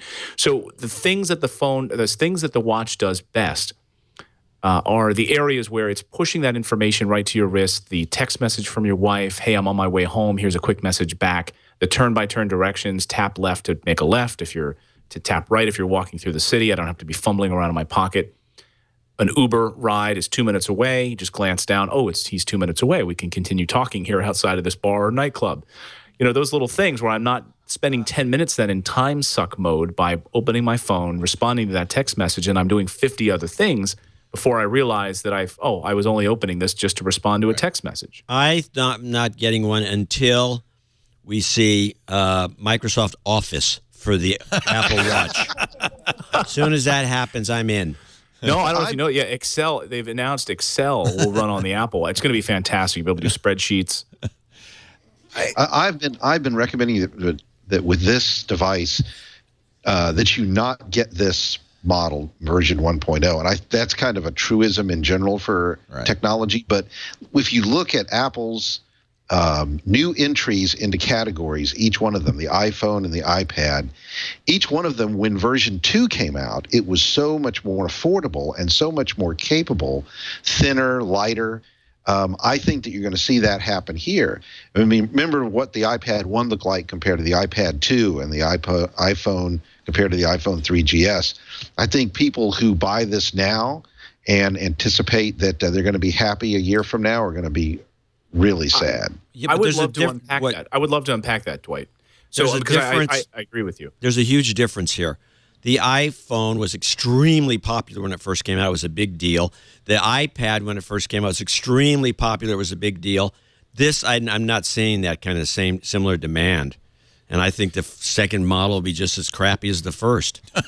Well, I agree with Dwight on certain areas, right? So pairing with your phone, right? This idea of tethering is somehow limiting, right? And I don't know how. I wouldn't get one everyone's got a until it's phone. standalone. It's got to be standalone. So it's got to be standalone. So I'm just curious, with the areas that you think that the first generation is limited and where maybe a generation 2 or 3 wouldn't be. I'd love to hear your thoughts on that. There have been stories in which reporters have indicated that Apple was not particularly happy with the number of sensors, particularly in terms of health and other capabilities in it. So I think you'll see more sensors that make it even more useful then. I think there's a good chance that it may be Wi-Fi standalone in the second generation. I don't think we're yet at the technology relation to batteries and LTE that you'll see standalone for wireless over LTE. Although you got to know that the cell companies, seeing yet another revenue stream from your watch as well as your iPhone, are probably going to be drooling over that capability. But I think that the standalone is the number one thing, and I think it needs to be thinner and lighter. I don't really see a lot of women being interested in buying this watch at this point. I think they need to have a version that's much smaller for women's wrists. Apple's going to sell 5 million of them. 5? That was the leak. And that it came from the Wall Street Journal, and I think I was with a bunch of nursery school dads last night over a bottle of scotch, okay. and we had a bet. We had a little wager. Yeah, sets up these stories. So I can. That's how I bring you into this trained conversation. professional. Over a bottle of scotch, we were sitting by the fire. 4 of us at this little potluck get together last night. All tech, tech guys. Some from the advertising world and just disparate lives. All with preschoolers and nursery schoolers. And we're talking about the Apple Watch, and we all laid down our bets as to how many we think that will sell, and different numbers being floated around. And remember, people thought that the iPad would sell far less than it did in that first year. And I said, I threw down the gauntlet. I said, I'll bet you guys a bottle of scotch, 17 million. Whoa! The predictions are 15 million, right? I predict 17 million this year in 2015. What do you bet? Because the number, if you think I think about you're the actually price, right. I think that the 5 million is for the quarter. Right. So I think you're actually pretty close. It's complete insanity if that many watches are sold. I do believe that it will. I do believe that it'll sell most in the first quarter, and it will taper off until version 2.0. Like a bad movie. Pretty quickly. Like a bad movie. But even if it only sold 5 million, and the average price were, let's say, $500, it's a good couple of $1 billion business. Right. It's good enough for Apple to keep doing it. And I think you're right, Dwight. I don't think this is. I mean, that's a truism. This is not going to be as good as the next one, or the next one. But with Apple's first generation, first category entries, it's almost always a prototype. The look, the feel. I don't think this is that. No, it doesn't feel that way. I don't think this is that. I gotta say, this doesn't. First of all, it doesn't feel heavy. I hear a lot of women saying they want this. Read my Twitter stream. You see people in the halls I talk to. More women say they want this than anything else. And they probably want the sport one, right? I'm thinking for running and yeah, and it's gorgeous. I mean, the plastic band. This plastic band. I'm sorry, that's fluoroelastomer, Mr. Dvorak. Plastic band. Christy Turlington called it rubber. I thought for sure rubber band. Steel once I saw it, the aluminum is gorgeous, and you're right, Leo. There's no appreciable difference in quality from the internal. Same watch. You don't get a sapphire crystal. So, for a first generation, I think you'd be crazy to... I would buy the 350, and 350 isn't a bad price. No, it's a giveaway. The Android Wear watches are $200 to $250. It's in the ballpark. Nah. I suspect... I'm curious about the marketing theory behind having a range. I can't think of any product in the world that has a range from $350 to $17,000. Can you think of any product that has a range that wide? Other than cars. But not even cars for sure. Well, although you can't really get a car for $350. What percent increase over $350 is $17,000? It's a lot. It's just to see how dumb people are. It's a test. I don't think there's a car with that range. It's an intelligence test, right? Holy crap! Look at these guys. Other watches, maybe. Yeah. It's like you can buy a Land Rover, and you get basically the same car without the name for like $50,000-$60,000 less. That does the exact same thing just as well. There you go. I feel like this is actually more mature than one would think. Apple really is betting the farm on this one. I don't think so. It's driven by not Johnny betting Ive. The farm? Come on. They're betting their reputation. If this is a flop, they've had other flops. Not this level. No, I mean, you're Apple III, I remaking think, the was a retail huge flop. experience. You're remaking the retail experience. So by appointment, come in. The tables are completely different. You're rolling out the Edition and select high end watch stores or whatever, and certain Apple retail experiences. To Leo's point, the SKUs. You have a wide range of SKUs. They're 20 trying to different SKUs. Too many. They're trying to figure out. I mean, I just think, again, to Dwight's point, we're at this moment where in a few years, clearly this will be its own standalone device. But does Apple see it as the future? The iPhone, the iPod denigrated. Is the iPhone heading that way? Will that device, that communications device, head the same way? And will the watch be the play? Is that where we're going to be communicating? The problem is that you do have you have a UI issue and the size of the screen, and I think unless you combine gesture and voice and other things, become so good that you don't need to touch the screen, then you may get there, and that may be actually the biggest advance that Apple could make in future versions is a combination of gesture and voice, and Siri gets really, really good. Can I jump in just real quick with one point on this also? Jason Howell, our producer and How's the it host going? of All About 'Cause I'm Android. I've got all these things I'm thinking about in this conversation. I think it's fascinating. Apple is great at innovating, obviously, and talking 2 or 3 years down the line as far as like where the watch heads. Dwight, you were talking about, thinner, smaller, but standalone. Those things are at odds with each other, don't you think? Is Apple the company to be able to stretch a battery longer than it currently is right now, but with a smaller form factor? Because I think for the masses, that would be the case. People would want it to be a little bit smaller, but then there goes the battery. How does that happen? I think you need it smaller for women.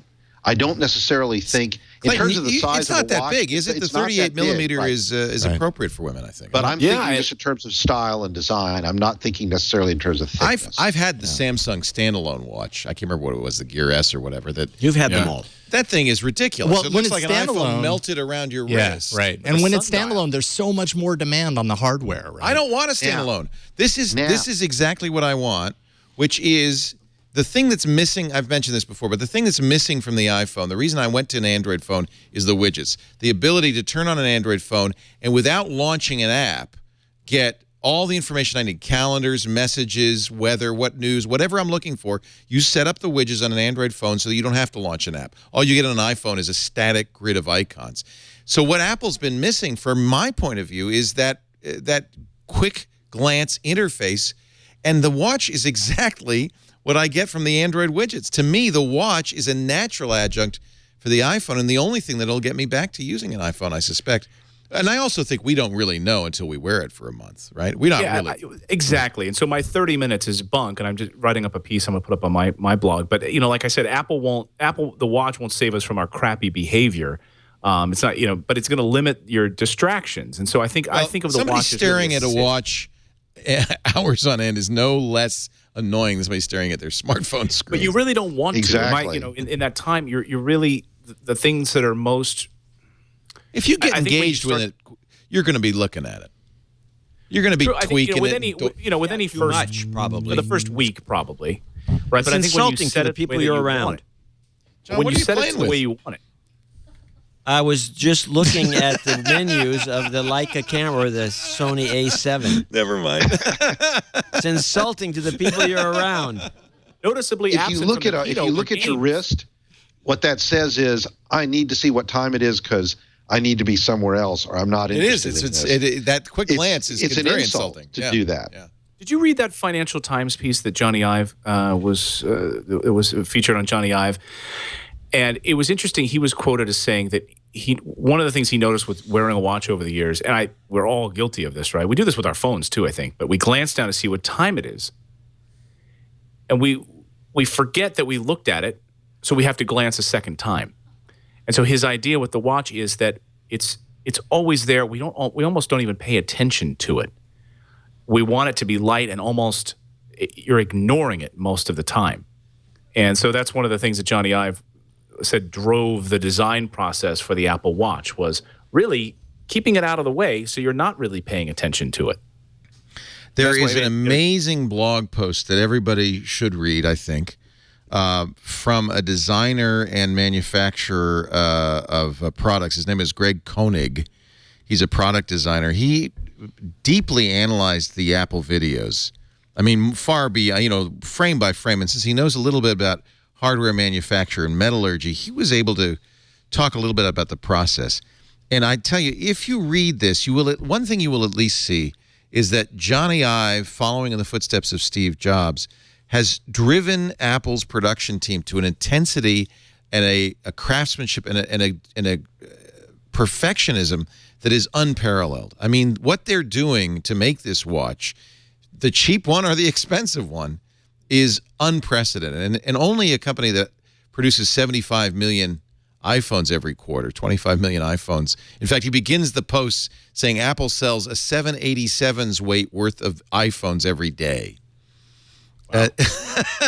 Only a company that produces things on that scale could do this. And the metallurgy, there are many standard things they're doing. For instance, in order to make the gold watch hardened, it's not about alloying, it's about something called work hardening, which is a well-known industrial process.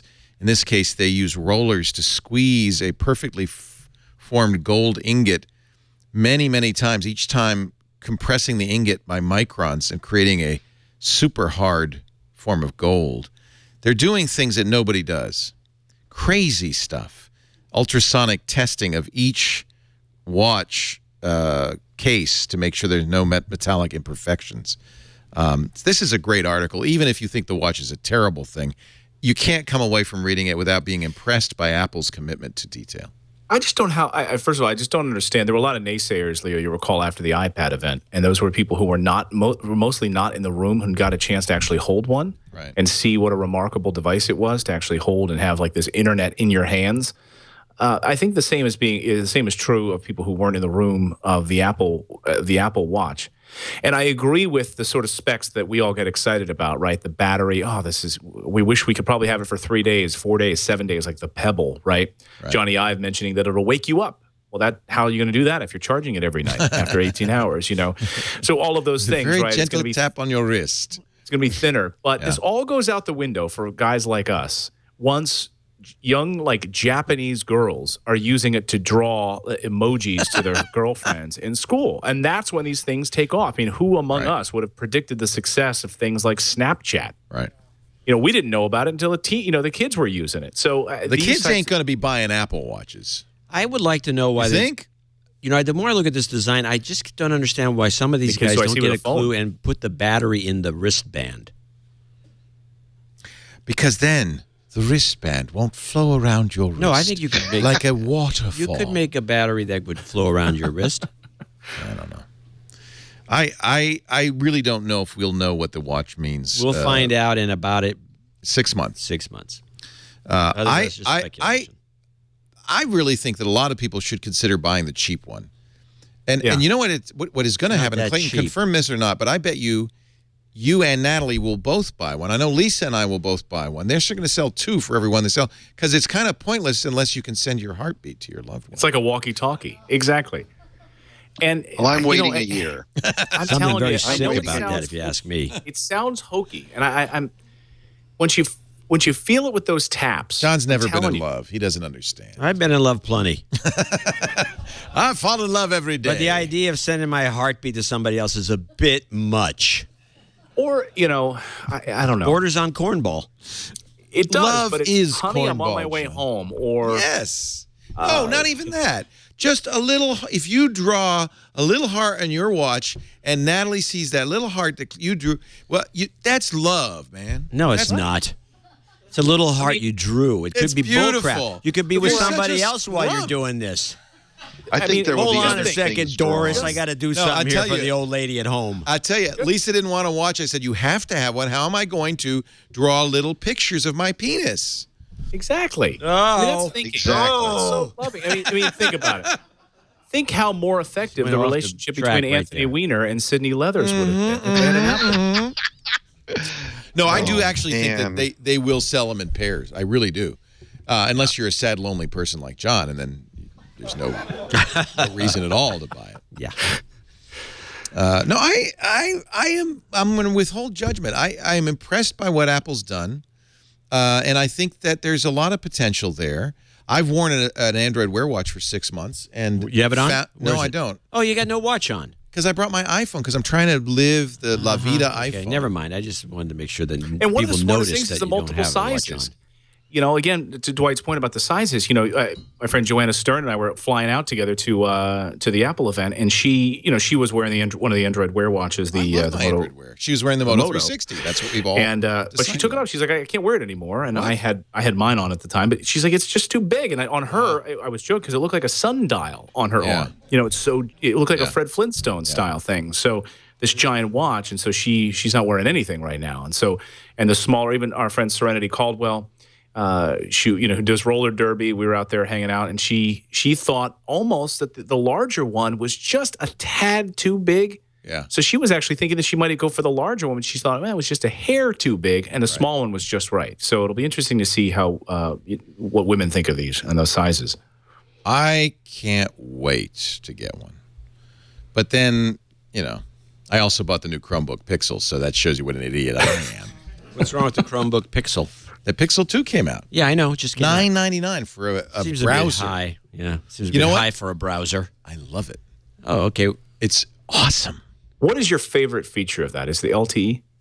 It doesn't. The new one doesn't have LTE. Oh, so that isn't. Oh yeah, right. 900. Now, it's a gorgeous screen. It's a weird 3:2 aspect ratio. They're doing what Apple's doing, which is it's USB Type-C, but they do a left one and a right one, and they still have normal connectors as well. But that's kind of cool because and I've been charging it with the USB-C. You can't put it in wrong. You can put it on either side. But the thing that it's snappy. Wow, Leo, that's I'm easily amused. It's snappy. It's really fast, and I was very negative about Chrome OS when it first came out. I even got a little verbal battle with Sundar Pichai at Google over it, and he was a believer.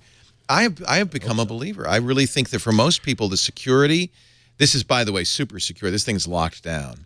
I got my mom a Chromebook for Christmas. Great choice, don't you think, for people who don't need a lot of computing and have a lot of money to throw away? Well, $9.99 is crazy. No, not a Pixel. I didn't get a Pixel. Yeah, $300 is normal and right for it. On the other hand, ones that blow up. If you like Chromebook, and then you get the Pixel, you're getting like this beautiful thing. I love it. It is lighter. I got to play with one, and it's slightly lighter. Do you have it slightly here? thinner? I did. I should have brought it so you could play with it and break it, but I didn't bring it. No, I'm sorry to say. Effortless. 12 hours battery life. That's nice.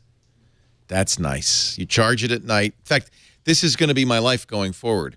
I'm going to have a little rack where I put all my devices, my Apple Watch, my Apple phone, my Pixel, plug them all in at night. I get up in the morning, say, hello, friends, unplug them, play with them all day. Yeah. But as a photographer, I know this that is you... a life of but I'm desperation. still you're right. And I still need a desktop. This is not your only computer. Still need a desktop. For many people it will be, but because I like to do computer programming and photography, for both of those I need a real computer. But that's that's not universal. Right. And actually, this is getting better. It has an SD card slot, and Google Photos will automatically import the photos. It's astonishing the features of this thing for $999. That's $300 less than it used to cost. Huh. Got Snapseed built in, right? Now you can do quite a bit of... Google's getting very close. Pretty impressive. Yeah. Close to something. Yeah. Is there a version with LTE available, or is it just... Not yet. Yeah, weeks, right? Because that's the way they did it last time. They rolled out the non-LTE versions a few weeks ahead of the There's Chromebook some question Pixel. about whether they will ever do an LTE version. I don't know what the thinking is there, but some people are saying, nah, they've said no. Nevertheless, I don't know why I brought that up. Ratio? Yes. And I like the touch. And by the way, you can now pinch and zoom. On the Pixel? Now how much would you pay? Yeah. I would pay over maybe $200. $199, you think? You can when you're looking at a web page, used to be you can only pinch and zoom in some very limited situations. Now you can, for much of it, zoom in and stuff. Wow. I don't know. I feel like I don't know. I feel like you've been scammed. Well, this has been a bad few months because I bought the Dell XPS, the new 13-inch, very, very nice. Okay. I bought the Google Chrome Pixel. Yeah, $8,000 lens over there on that camera. But then No, well, that's neither here nor there. That camera's also expensive. That's my private life. This is the stuff I have to get for my business life. And now let's talk about the MacBook, okay? Because Yeah. a lot of money, $12.99. But it's a real computer. Is it? Is it, John? Is it? I don't know. I don't have one, so I don't know. Let's talk about that when we take a break and come back. Oh, a teaser. I have to pay for my camera. It's about time. No, the story on this lens is I wasn't going to buy it. Everybody says it's the best lens ever, and then they said, but it's 9 to 12 months back ordered. So and you had an opportunity. I thought I should order. No, I thought I should order it, but I don't have to buy it for a year. I'll cancel it. Oh, so you got suckered by the phony baloney back order thing. Oh. So I thought, well, I better order it now because it'll take a year to get it. A week later. Yeah, a week later. First they say, oh no, it's back ordered. You'll never. Yeah. Wow, they reeled you in. The next thing I get a message from B&H Photo. Your lens is on the way. You charged your card. That's hilarious. Sucker. Hey, did you miss anything this week on Twitter? We had a great week. I think Jason Howell has put together a little montage of some of the things that happened this week on Twitter. Previously on Twit. Fun fact, a group of meerkats is called a mob, a gang, or a clan. Maybe this is the way we should do the show from now on. Hi, Meerkat. Tech News Today. The CIA has been trying to break Apple security for years. The agency reportedly hired researchers to crack the security keys used to encrypt data on Apple iPhones and iPads. This Week in Law. A federal court jury in Los Angeles came out with a decision awarding $7+ million worth of damages on the notion that the Blurred Lines track was inspired. Having copyright infringement premised on recreating the vibe or the look and feel is, in fact, problematic, especially if the elements that are protectable under copyright aren't really copied. All about Android. Our friend Nicole Lee over at Engadget wrote a great post. The headline speaks for it all. HTC's Vive made me believe in VR. She says, I walked away from the demo a complete believer, not just in VR, but also in HTC and Valve. I can't wait to see what's next. What about when the goggles go around your nose? Yeah. And it's even more immersive. Mac Break Weekly. If you take a MacBook home, you'll probably want to take home this $79 USB-C digital AV multi-port adapter. You plug this into the Type-C and you can power up. You can have USB. Holy crap, is that elegant? Yeah. Twit. Now also available in several colors of unapologetic plastic. I gave myself props. It's not plastic. It's a fluoroelastic polymer, if you don't mind. Polymer means plastic. Oh. Well, there you go. So it's not rubber, it's plastic. If it's a polymer, yeah. It is. It's a polymer. Of course, most rubber is plastic, too. What? Synthetic rubbers. Oh, my God. Pretty much a plastic. Let's see what's coming up in the weekend. Coming up this week, the tech giant show CeBIT kicks off in Hanover, Germany tomorrow. Adobe and Oracle report earnings Tuesday. South by Southwest, which started Friday and is going on now, continues until Tuesday. Apple joins the Dow Jones Industrial Average on Wednesday. They're replacing the AT&T. And on Friday, the Sony PlayStation 4 goes on sale in China at long last. That's what's coming up this week. Back to you, Leo. I thought Apple was on the NASDAQ. It isn't. It's on the Dow. It's on the NYSE. Why isn't it a NASDAQ stock? I believe tech stocks. I believe that they moved recently. They moved. Yeah. I remember when they. And by the way, and there's only recently, it's most companies that move from NASDAQ to the NY Stock Exchange tend to have a fall off. In value? Their price goes down. Why? I don't know. This is something Horowitz pointed out. He never didn't happen to Apple, I guess. Not yet. It doesn't happen right away. Not yet. Not yet. Well, actually, I remember when the New York Stock Exchange was wooing Apple, because if you're like an old timey stock, you get one letter. Like AT&T is T. Right? Yeah, it's T. Yeah, X is U.S. Steel. U.S. Steel X, and they said we'll give you A, and Apple didn't do it. They should have taken it. A. Well, the big deal is that it's now. The big deal is now it's part of the Dow Jones Industrial. 30. Yeah, which is a meaningless number. No, it's not that meaningless. People talk about it. Really? It's only 30 stocks.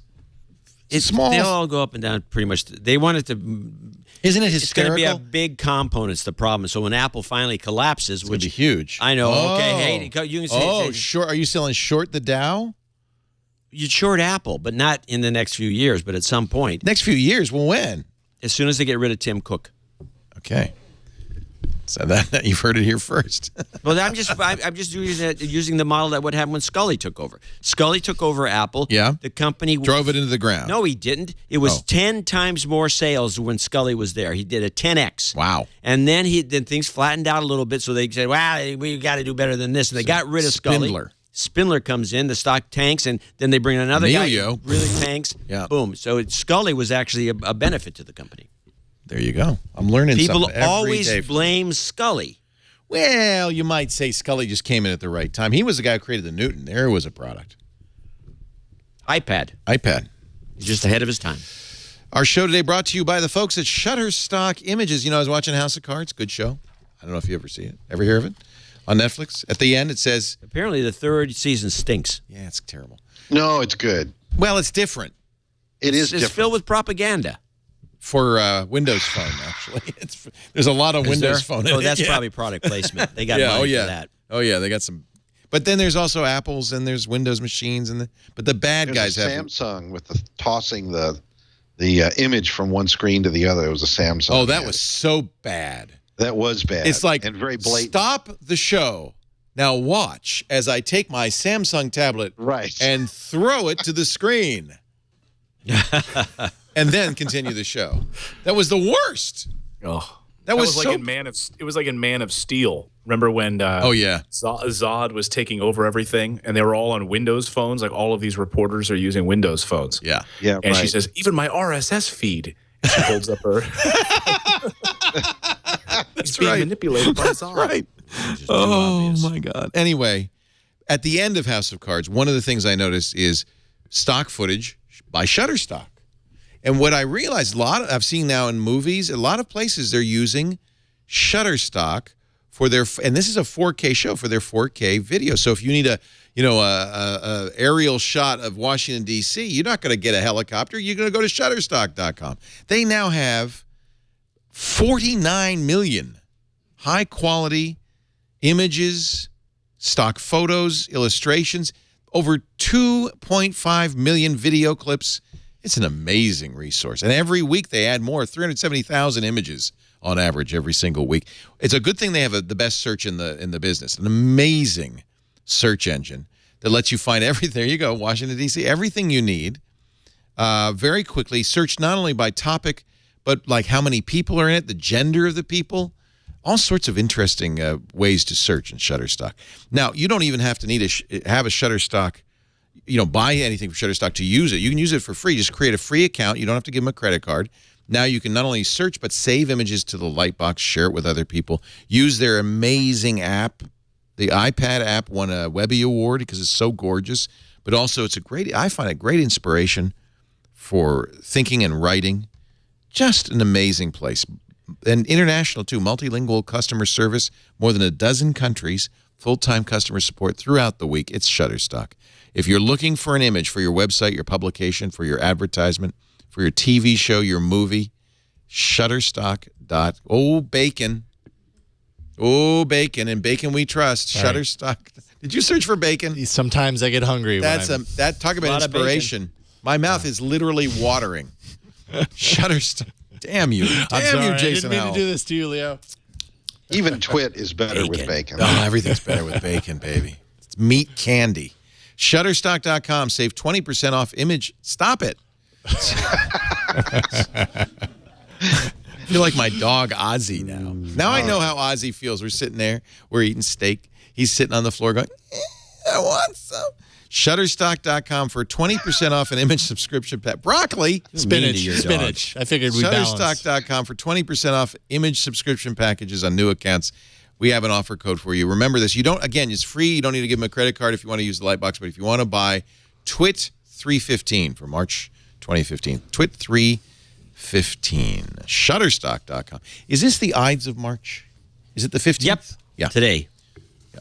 This is the day why I'm here. Julius Caesar got schnookered on the steps of the Roman Forum. Yesterday was Pi Day. In fact, an unusual Pi Day because it was 3-1-4-1-5, and then if you at 9:26:53, what is the? Do you know all the digits of pi? You don't. 9 comes next. That's Yeah, we did it live on the show yesterday. Did you? Morning. We did a news alert, and we had fun with it for the whole minute. It was the greatest minute of my life. It is the ratio of the circumference of a circle to its diameter. Which means you could eat whatever you want and not notice. You know what Microsoft did? Did they do this act. for you? Microsoft sent me pie yesterday. What? Did they?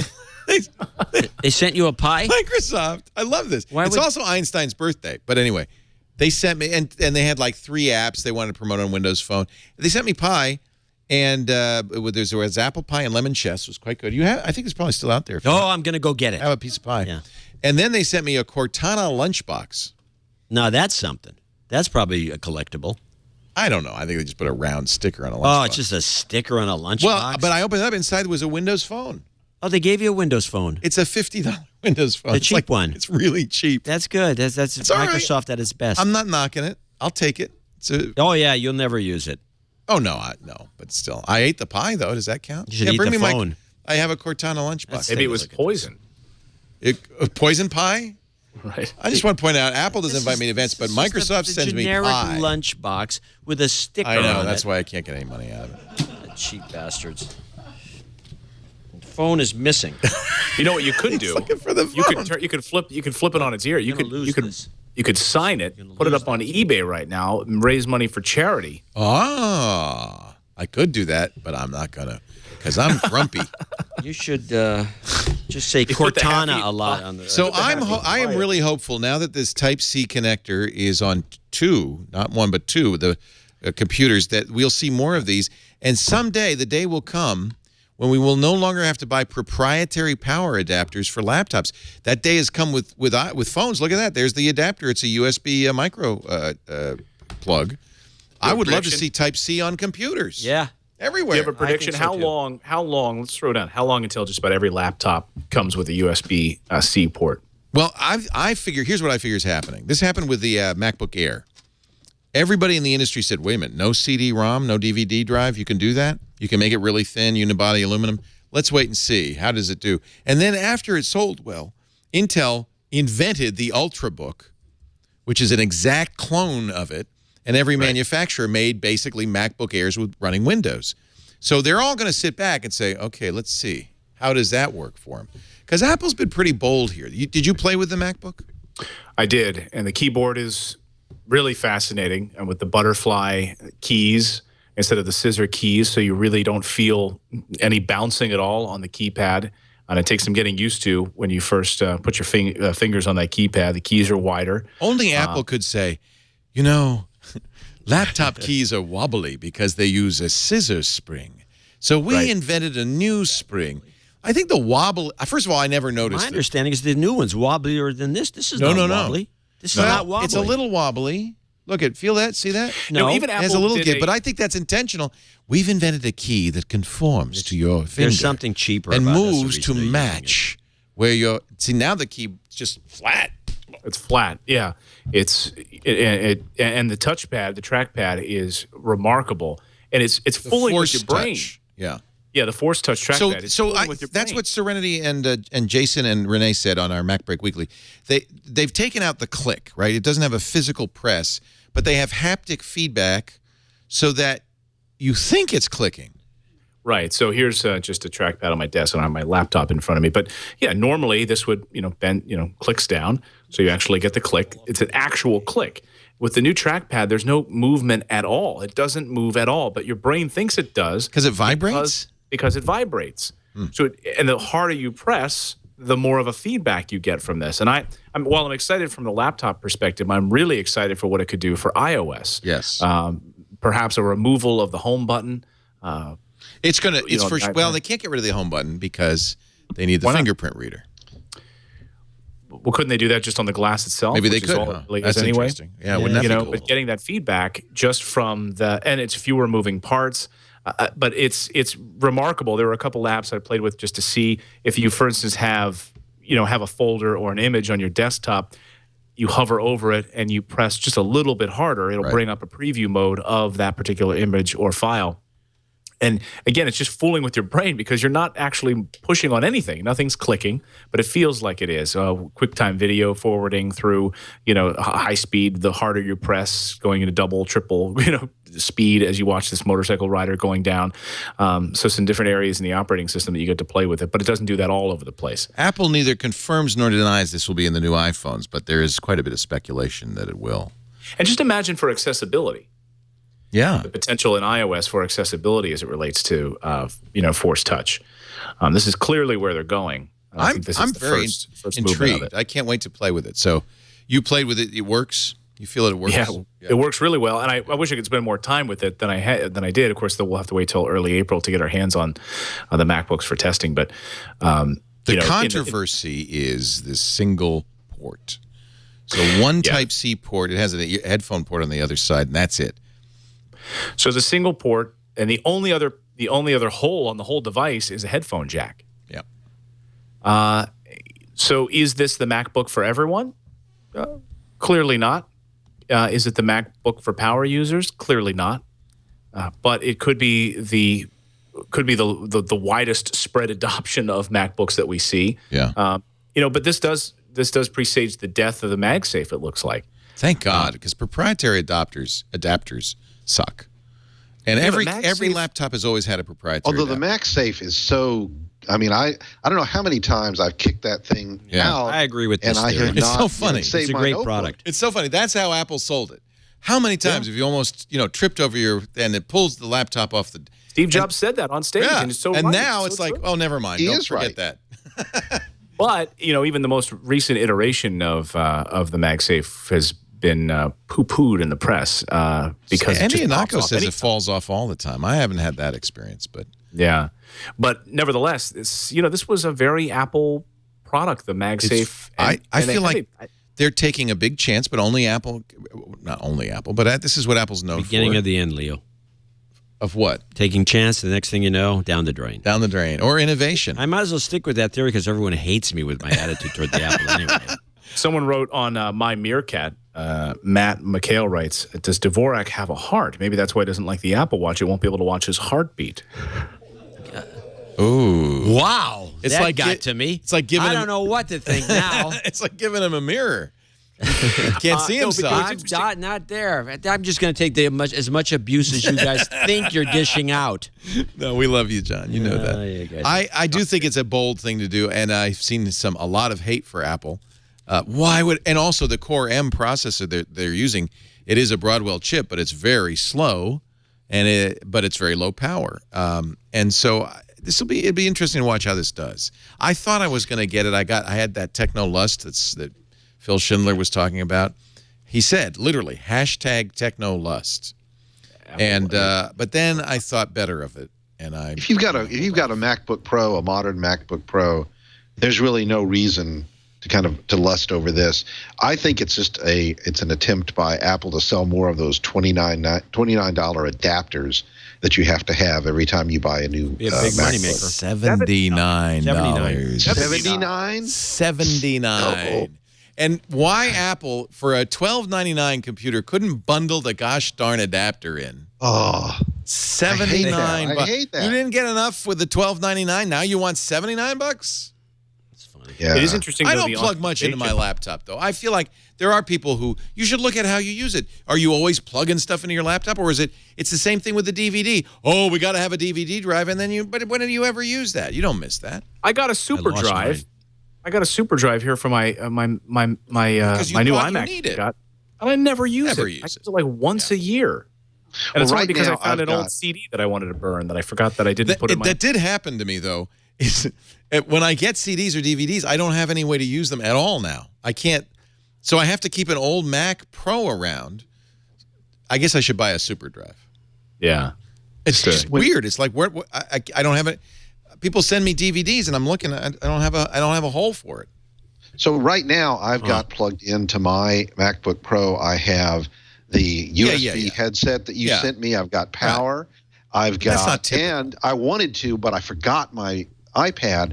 I have this app called Duet that lets you turn your iPad into a second Mac screen. It's great. And I was going to use that today too, but I forgot my iPad. But really, you're unusual. Certainly, as Clayton said, some people, this is not for some people. or most people. Yeah, there's no way I could use that product unless I got a bunch of $79 adapters. I think one of the curious things about the innovation on this, though, on USB-C, is Apple's role in the creation of it. Did they have a role in it? It's part. I thought it was just a standard. It's a standard, but according to John Gruber and his sources, he says they basically invented it. Oh, interesting. That it's that they didn't invent it. That they basically invented it. That he said, look, I'm not saying that they took full John credit Gruber for thinks it. Apple invented the sun as well. Didn't they? No, that makes But sense. I he mean, said- Apple invented FireWire. They were with Intel, but they were very instrumental in that. I don't think they invented Thunderbolt, but I'm sure they had a big hand in that. Schiller He said he on didn't stage that they work closely with Intel on USB-C. Okay. I mean, he made that point, so it's not I would surprising. love to see it in every laptop going forward. I don't want to see just one port in every laptop going forward. But wouldn't this be an amazing world where you could buy a couple of power adapters and it would work on all your laptops? Where's the profits in that? You got high-speed data transfer. It powers the device. 100 It watts. handles Could do as video. much as 100 watts of power. Right. But this is also interesting to see maybe the death of Thunderbolt. I think it is the death of Thunderbolt. It's about time. But, you know, Apple does this, right? They created FireWire and FireWire 400, pushed 800, killed it. Said, no, you don't need 800 now. You need Thunderbolt now. Bought a lot of $100 cables, a lot of Thunderbolt devices. No, you don't want that. You want Type-C USB. Yeah. You don't want that. That's why I stay away from the platform. I don't know. I like it that there is somebody out there who's willing, unlike To Microsoft, gouge their customers, and the customers say, thank you very much. I have another way of thinking of it. Who's willing to say to customers, we're moving on. We're moving on. The That's future one way is of putting here. it. Well, Microsoft does the opposite, right? Microsoft makes sure everything works with Windows 95 I no got matter that what. from IBM. I think it's good to have one company that says, screw you. You bought this 3 years Fantastic. ago. It's time to move on. Move along. And I, for one, am happy to accept my Apple overlords. I think that this is innovation. I, for one, welcome is the phraseology. I'm sorry. Welcome, my Apple overlords. Apple is also going to own HBO Now, but just for 3 months. HBO has finally acknowledged the rumors, long-standing rumors, that they're going to do a $15 over-the-top version of HBO. That means you don't need a cable subscription to watch HBO on your Apple TV. They also dropped the price of the Apple TV to $69. That'll start sometime around Game of Thrones time.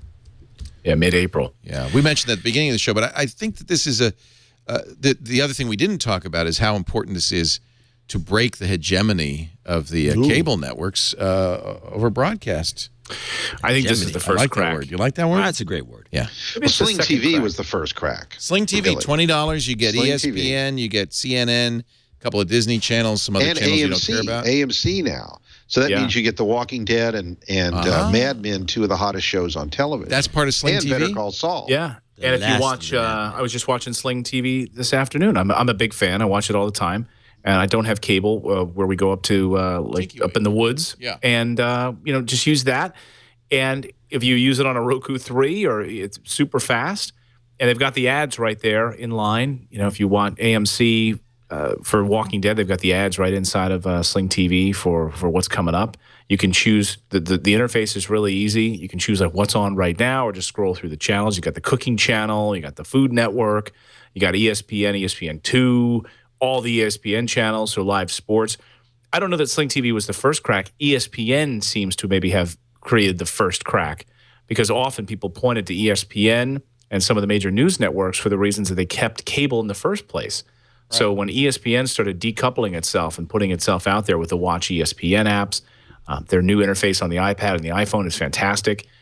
I think you're starting to see over the next 5 years, everything changes. It's not a surprise, though, that these power networks, the networks that can survive without cable companies, are doing this.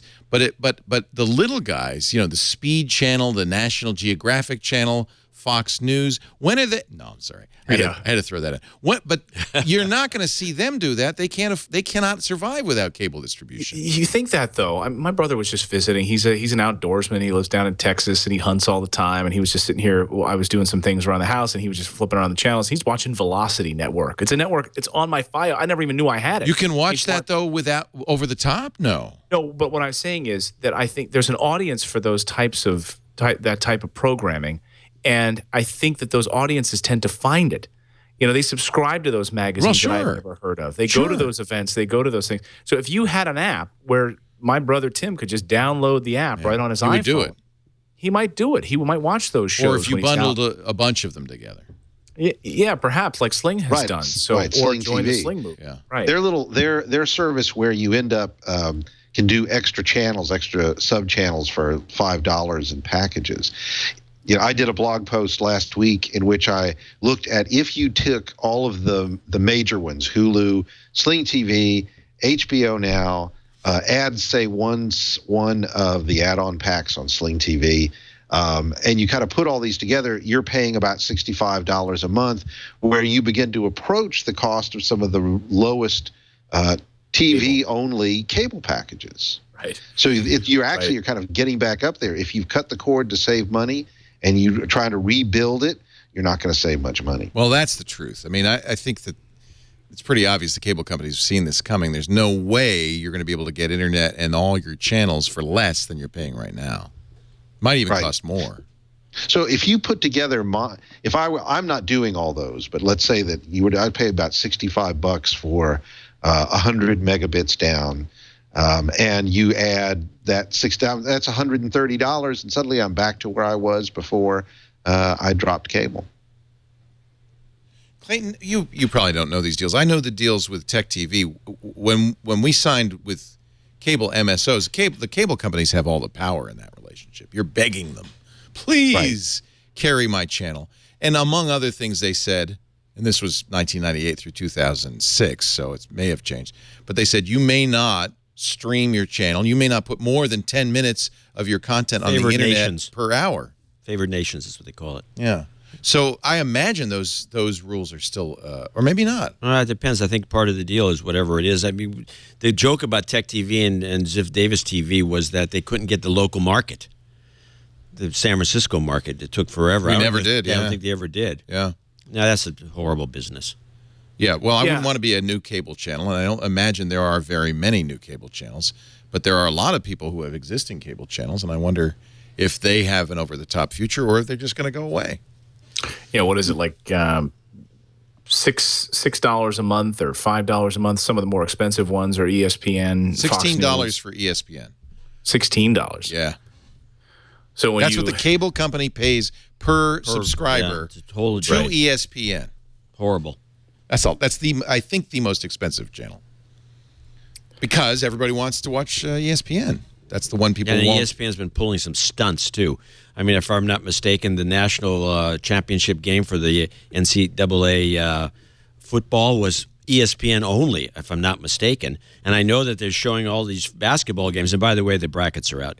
They're showing all these basketball games on ESPN more than any place else. And they've been pulling this off. And it seems to me like a horrible thing to do, especially the NCAA, to do a deal with a cable company when they should be on broadcast television. Let's take a break. You can check your brackets, Clayton and John. I already know what they are. You already picked? There was one guy on ESPN, I believe, who picked him in advance. And he was right. Yeah. All right. While we take a break, when we come back, let's talk about Hillary Clinton's email or something like that. Giddy so up. Predictable. Giddy up. You just go giggity. So predictable. Giddy up. Giddy up again. Giddy up. And our show today brought to you by ShipStation. Say that carefully. Actually, I love ShipStation. You may have used it. If you use Squarespace e-commerce, ShipStation is built in. Oh, yeah. ShipStation allows you to do mail fulfillment in the easiest possible way. Whether you're using eBay, Amazon, Etsy, more than 50 other popular marketplaces and shopping carts, they create shipping labels for all the top carriers, UPS, FedEx, DHL, if you're doing international, of course, the U.S. Postal Service. In fact, you get a free USPS account, gives you access to deeply discounted USPS shipping rates, those rates that only the Fortune 500 could get. This basically makes you a big deal in shipping. No wonder it's the number one choice of online sellers. ShipStation.com, 98% customer satisfaction. 98%. We love ShipStation. It makes fulfillment simple, and now we got a great deal for you. You could try it free for 30 days, and if you use the offer code TWIT, get another 30 days. So 60 days free of ShipStation. If you are a seller, if you do it, we bought a mirror from Etsy the other day. It's like you don't want to get a package covered with postage stamps, right? Yeah, and it depends was if you collect stamps. It was like bubble wrapped with tape all around. It was crazy. It looked like a crazy person sent it to me. That does not put out the best, most professional appearance. Okay, just saying.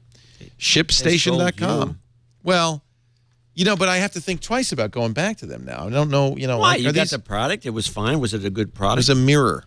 It was a mirror. You had to buy a mirror. It was an Etsy mirror.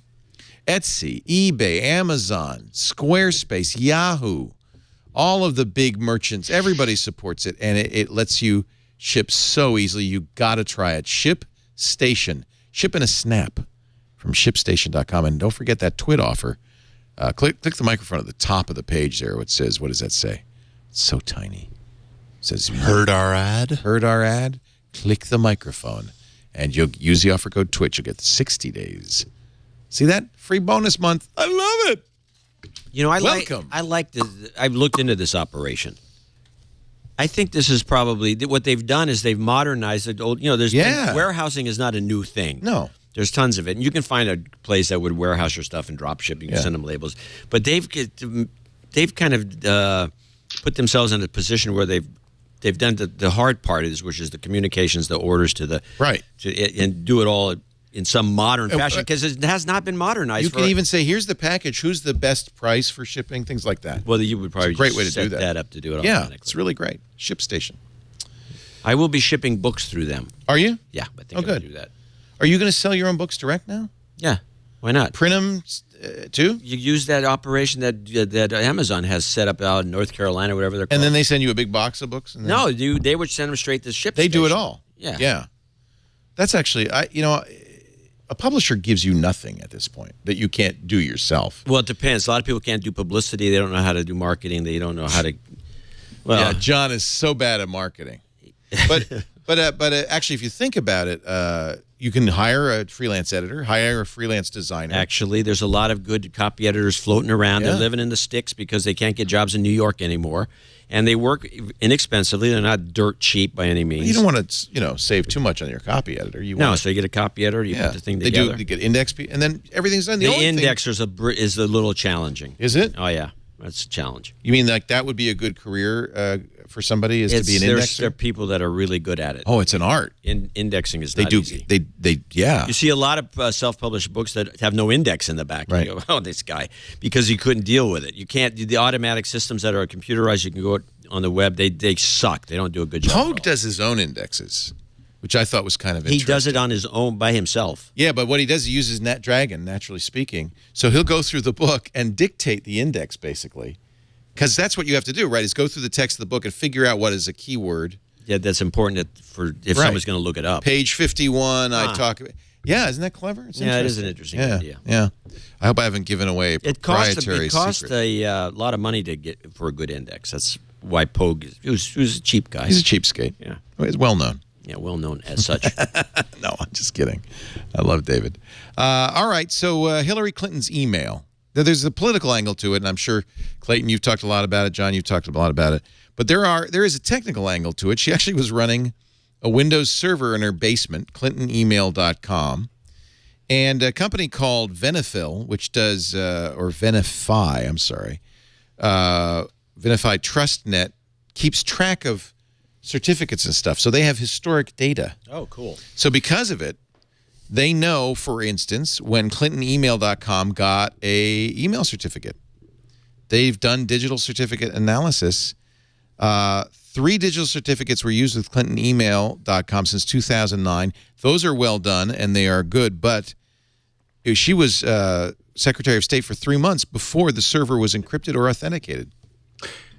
So what's interesting about this to me is that if you read the New York Times piece this week, or a few days ago, about what the State Department was doing in February, they finally, in February, just last month, finally started archiving emails from senior officials at the State Department. So up until this point, even though they had been pushed to do so since, I think, about 2012 or so, the mandate came down from the Obama administration to make sure, I think maybe I'm wrong, it might be wrong on my date on the 2012, it might have been even 2009. It took them this long to actually get that adoption going at the State Department. So turns out that everyone's crying about Hillary Clinton's email and that she kept this private server, but it turns out, and I mentioned this on the air this morning, could it be possible that her own server is the best record of State Department communication that we have? That'd be ironic. Wouldn't it be? But we can't subpoena it because it's a personal server. So whether or not Trey Gowdy and other members of Congress can get their hands on it, but that may be the only record of her time. Wow. Because she actually had her own server. Had she not, we wouldn't have anything. There'd be no the State record. Department doesn't archive it. I think this is the smartest thing she could have done. God knows what crazy conniving that was going on that she erased. It was a smart move. I actually, I don't know. I don't have a political opinion about it, but I do think it's interesting. All right, I'm going to keep it to myself. How about that? Okay, that's more honest. But I think her explanation. No, I'll tell you. Oh, you want my opinion? Yes. Yeah, I think her explanation is credible. She didn't want to carry 2 BlackBerries. Oh, brother. And the one provided by the State Department allowed 1 email account. Everybody else was using one for private email, one for public. If you're doing that, you're making a decision every moment. This is private. This is public. And anything that you decide is private is no longer public record. So what's different from her doing that decision every moment of the day as she sends email than doing the decision at the end and saying, here's the 30,000 emails that were public that I would have used this BlackBerry for. And then I'm going to keep the 50,000 I would have used that BlackBerry for. How is that any different? You have like 10 phones. It's not technically different. Technically, it sounds like I understand there are transparency rules which she's violated. Nevertheless, it sounds like in the spirit of it, it's kind of the same thing. Right. You're not inhibited from having your own personal email account. Right. Anybody in the federal government can. And you talk to anybody who works in the federal government, they'll tell you one of the first things you do when your orientation is sign that paper saying that your government communication has to be archived and preserved and has to go through the proper channels. So the fact that she had her own private email is fine. And she wants to talk about yoga or the other things she mentioned she was talking about. Right. Oh, yeah.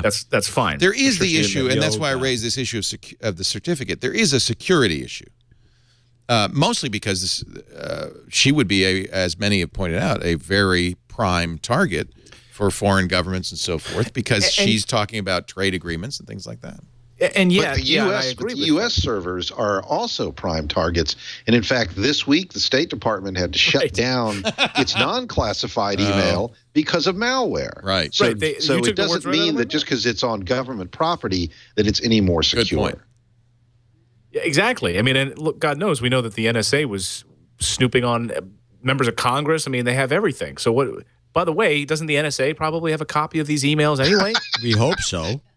Well, and that was her other point, although we now know that that's not true, is that, well, I assumed that everything that I was sending to government officials was being archived anyway because they were archiving it. Right. Well, interesting. All right. So there's the ethical issue of she knew what the law was, did not follow the law. But there's also from a purely practical point of view, I don't know if she did anything that was any different that she would have done just ad hoc at any moment. Well, I'm going to send this one's personal. This one's private. She had to make those decisions at every step of the way. So has anyone done an interview or found the guy who ran it? I know that his name was... He's dead. I know that his name was not correct. They shot him. His name was Netanyahu. No, I don't know. No, the name was not correct on the documents that were initially released, and then later it was determined who he was. But I would love to talk to him and find out how it was set up and what kind of security was in place. And you're not alone in that. It's some guy named Ben. Jason. Right. I mean, they had two Secret Service people watching the server. Really? Yeah, they have Secret Service watching, or because they watch her house. She says. Yeah, but does she detail some people to go in the basement and watch the server and stare at it? Just stare at it. Watch the blinking lights. It'd be a great, great gig. Maybe she knew that the State Department wasn't all that secure and said, "I know how to do it better." But again, all right. 4chan Christopher Poole, better known as Moot, is walking away from 4chan. 4chan's an amazing story. He was a teenager when he created this, a high school student in upstate New York 11 years ago, when he created 4chan as a forum. Unfortunately, 4chan became a cesspool because it was wide open, and eventually got a lot of heat for the fappening and Gamergate. If you don't know what those are, children, go to your local library and look it up. Look it up on Google. No. Go to your local library. They're sure to have information. Ask a librarian. Very about the fappening. What is the fappening? I have an assignment. 20 million unique visitors a month, 40 billion page views in 11 years. One of the most widely visited websites of all time. Moot is now 27, and he says, I've had enough. He's walking away. In 2009, he was #1 on Time's poll as the world's most influential person, beating out President Obama, Oprah Winfrey, and the Dalai Lama. But that was only because remember, that was the fan vote, and that was the power of 4chan, my friends. Yeah, and bots. In fact, didn't they do something wild with the vote? So they made the first letters of each name spell. What was it, Chris? I can't remember. You obviously spent a lot of time in /B, B/B. Something about cake. God, these guys, they're wild. He wrote, I've come to represent an uncomfortably large single point of failure. His 4chan has given me some amount of notoriety, but certainly it hasn't provided me with wealth. He never was able to sell advertising. In fact, he was, not so long ago, $20,000 in debt and had moved back in with his mother. So I can't blame Moot for dropping out. So what happens to the site? That's a good question. I'm sure he's trying to sell it. Condé Nast will probably buy it, right? Yeah, pair it with Reddit. Combine it with Reddit. Yeah, Condé should Reddit's buy a good fit. Yeah, or AOL. AOL. Or Meerkat. Chris knows because obviously Chris, as a 17-year-old, spends a lot of time in /B/. And he says he left it to a team of administrators who are just going to keep running it. Yep. Do you go to 4chan? I don't. Do your parents know you're there? Yeah, okay. I don't like to admit it. Isn't that? I mean, he was in high school when he created. Kind of an amazing story. The end of an era. I don't know what Chris Poole will do, but you know what? That's a smart kid, and he's great. I've talked to him. He's a smart kid. He's bright and he's nice. And somebody should hire him and give him a real job. Oh, he'll get a job. Maybe Yahoo will buy it, like they bought Tumblr. Yeah. And there's a good gag. Yeah, it's going to go far once Yahoo gets a hold of it. That's right. Best way to hide what's going on 4chan, give it to Yahoo. All right. GigaOM, are you sad about what happened? Do you know what happened to GigaOM? Of course. I mean, do I know what really happened? Well, I think we do now. This is kind of suspicious. I don't know. I think we do now because Matthew Ingram has given a number of interviews. The most recent interview. It sounds to me, I've read his stuff. It doesn't sound to me like he actually knows. So $400,000 for rent a month. Yeah, I can tell you. You see where some problems I think that's all. I think you just said it right there. Right there. That's the problem. Bad decisions. And the thing is, they got $23 million in venture capital, but they were still borrowing money from Silicon Valley Bank because they had like rent. They're plowing through money.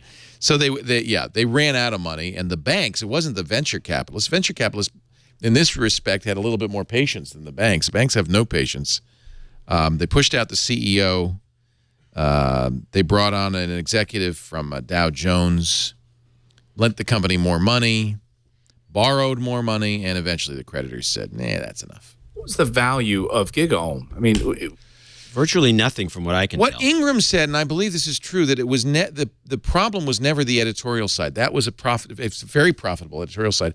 It was their decision to do so they decided to do three things, which was trade shows, which TechCrunch did quite well and made a lot of money on. My understanding is that the research was their number one. Research arm lost money. No. This is just the opposite of what I've read. All right.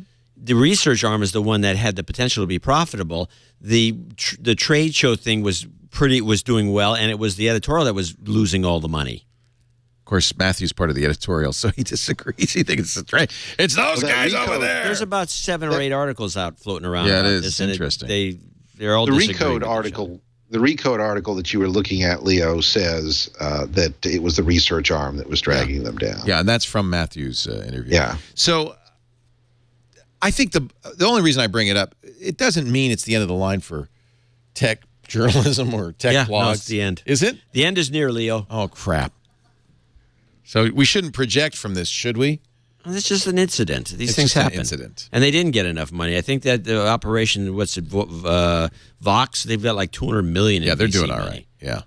So Giga Ohm, and we love Ohm Malik, who's been on the show many times, and I hope will come back. He's in mourning right now, poor guy. I think it was a really devastating blow to him. And some of the best tech journalists. He left a year ago, but it's still his. Right. But so that's my question. What's the value? Was it in his voice? I don't think so. I think they had really leaves? good people. Stacey Higginbotham, Janko Reckers, Matthew Ingram, many of whom have been on Kevin Toffel. These are great journalists who've been on our shows many, many times, all out of work like that. And Ingram said we had no inkling. Yeah, I love Kevin's take on Chrome. I mean, he did he was always out in front on Chromebook and Chrome OS, and I really enjoyed his pieces. I have to say, I'm curious now the future, because this kept happening right after Apple events. We saw what happened with Macworld, right? Right. Literally that afternoon, I'm flying home and I see Jason Snell tweeting that he's out of a job, and I couldn't believe it. And then this happens. We're all sitting there. We're sitting with Renee Ritchie and Serenity Caldwell. We're enjoying a post-show cocktail, and Serenity says, "Holy cow, Giga Ohm, just done, gone." Well, what? We couldn't believe it right after the event. Well, and Kevin Toffel had filed his story about the Apple Watch. He was at the event. Right. Went and back, and they didn't tell him, and it was over. That was the last article posted. So my question is, given these circumstances, who's next? Well, we'll have to wait till the next Apple event. Right. But I mean, you mentioned TechCrunch. I mean, is this style? Well, they're owned by AOL, so at this point, they're probably all right? I mean, AOL, well, I don't know. Maybe not. Yeah, it's got to be an independent operation that goes. Like I am proud to say I've taken no venture funding or borrowed. Well, we did borrow to build a studio. We've paid that off already, so we have no debtors. Yeah, you're in good shape. You got no debt. My rent is $400,000 a month, though. You're rolling in dough. You're rolling in dough, literally. You can buy $8,000 lenses with just an overflow. That was money. a mistake. A mistake. You're rolling in dough. I'm going to wrap it up on that fine, upbeat note. It is upbeat. It is upbeat. But, we don't, I don't want people to think I'm a 1% or anything. You are a 1%. No, because then, you are a total 1%er. I'm glad to know you as such. It's great to look up and see somebody like you, Leo, up there at the top of the hill. You're a slumlord. You own houses all over Berkeley.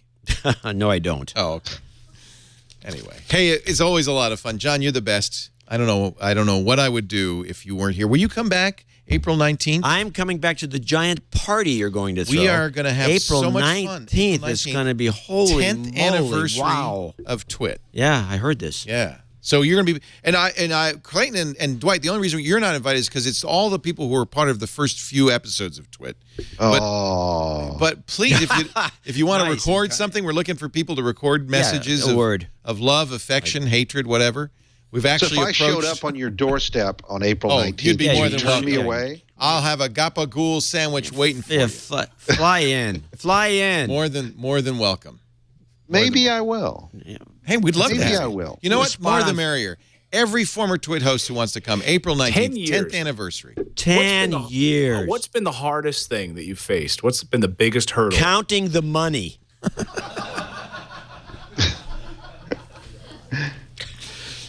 This guy right here. Mm-hmm. Always a challenge.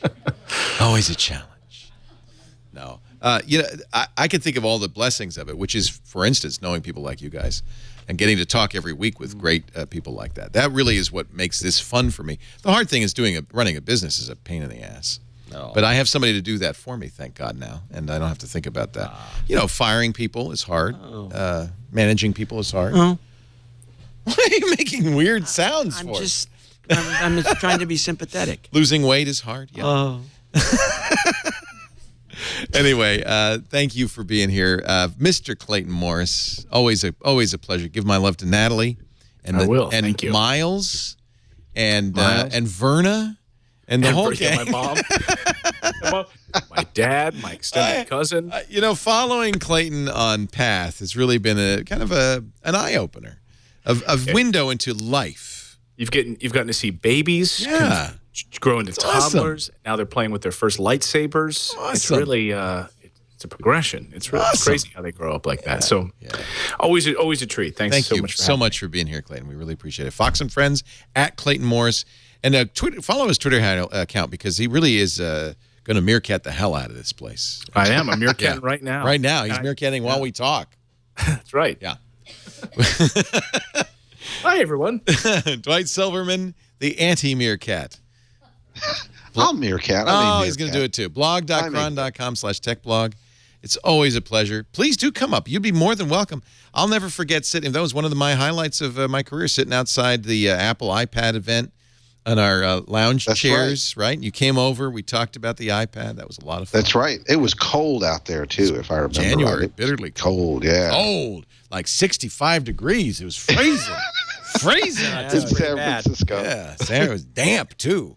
Thank you, John C. Dvorak. NoAgendaShow.com. Have I said that enough? No, but it's fine that you say it now. I'll say it more. Okay. Well, yeah. Become a producer. Instead of buying this stupid lens, I should have. Why was I thinking I could have been like a Golden Knight? You would have been an What would I have 8X. You would have probably gotten, I think, an Earl. Earl? Yeah. Earl. Wow. That's pretty cool. Yeah, you've been promising to even get a knighthood and you haven't done it. No, I'm not going to. You're never going to. You're not getting any money from me. You don't even listen to the show. I've given you enough of my blood, sweat, and tears. You're not getting any dough from me, Dvorak. I want to thank everybody for being here, though. Please, it's always a pleasure to have you.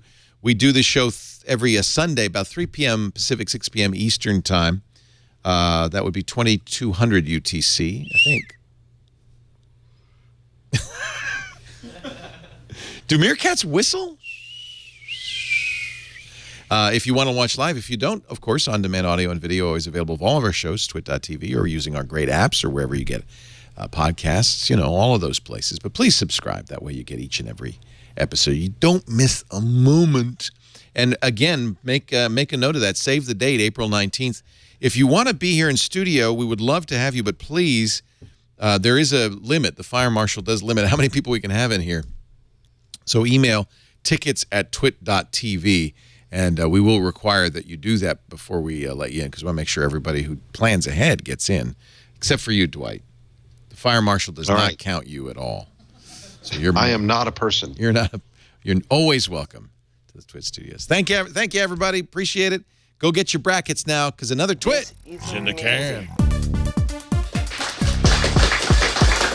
Doing the Twit. It goes by Silverman. Doing the Twit. All right. Doing the Twit, baby.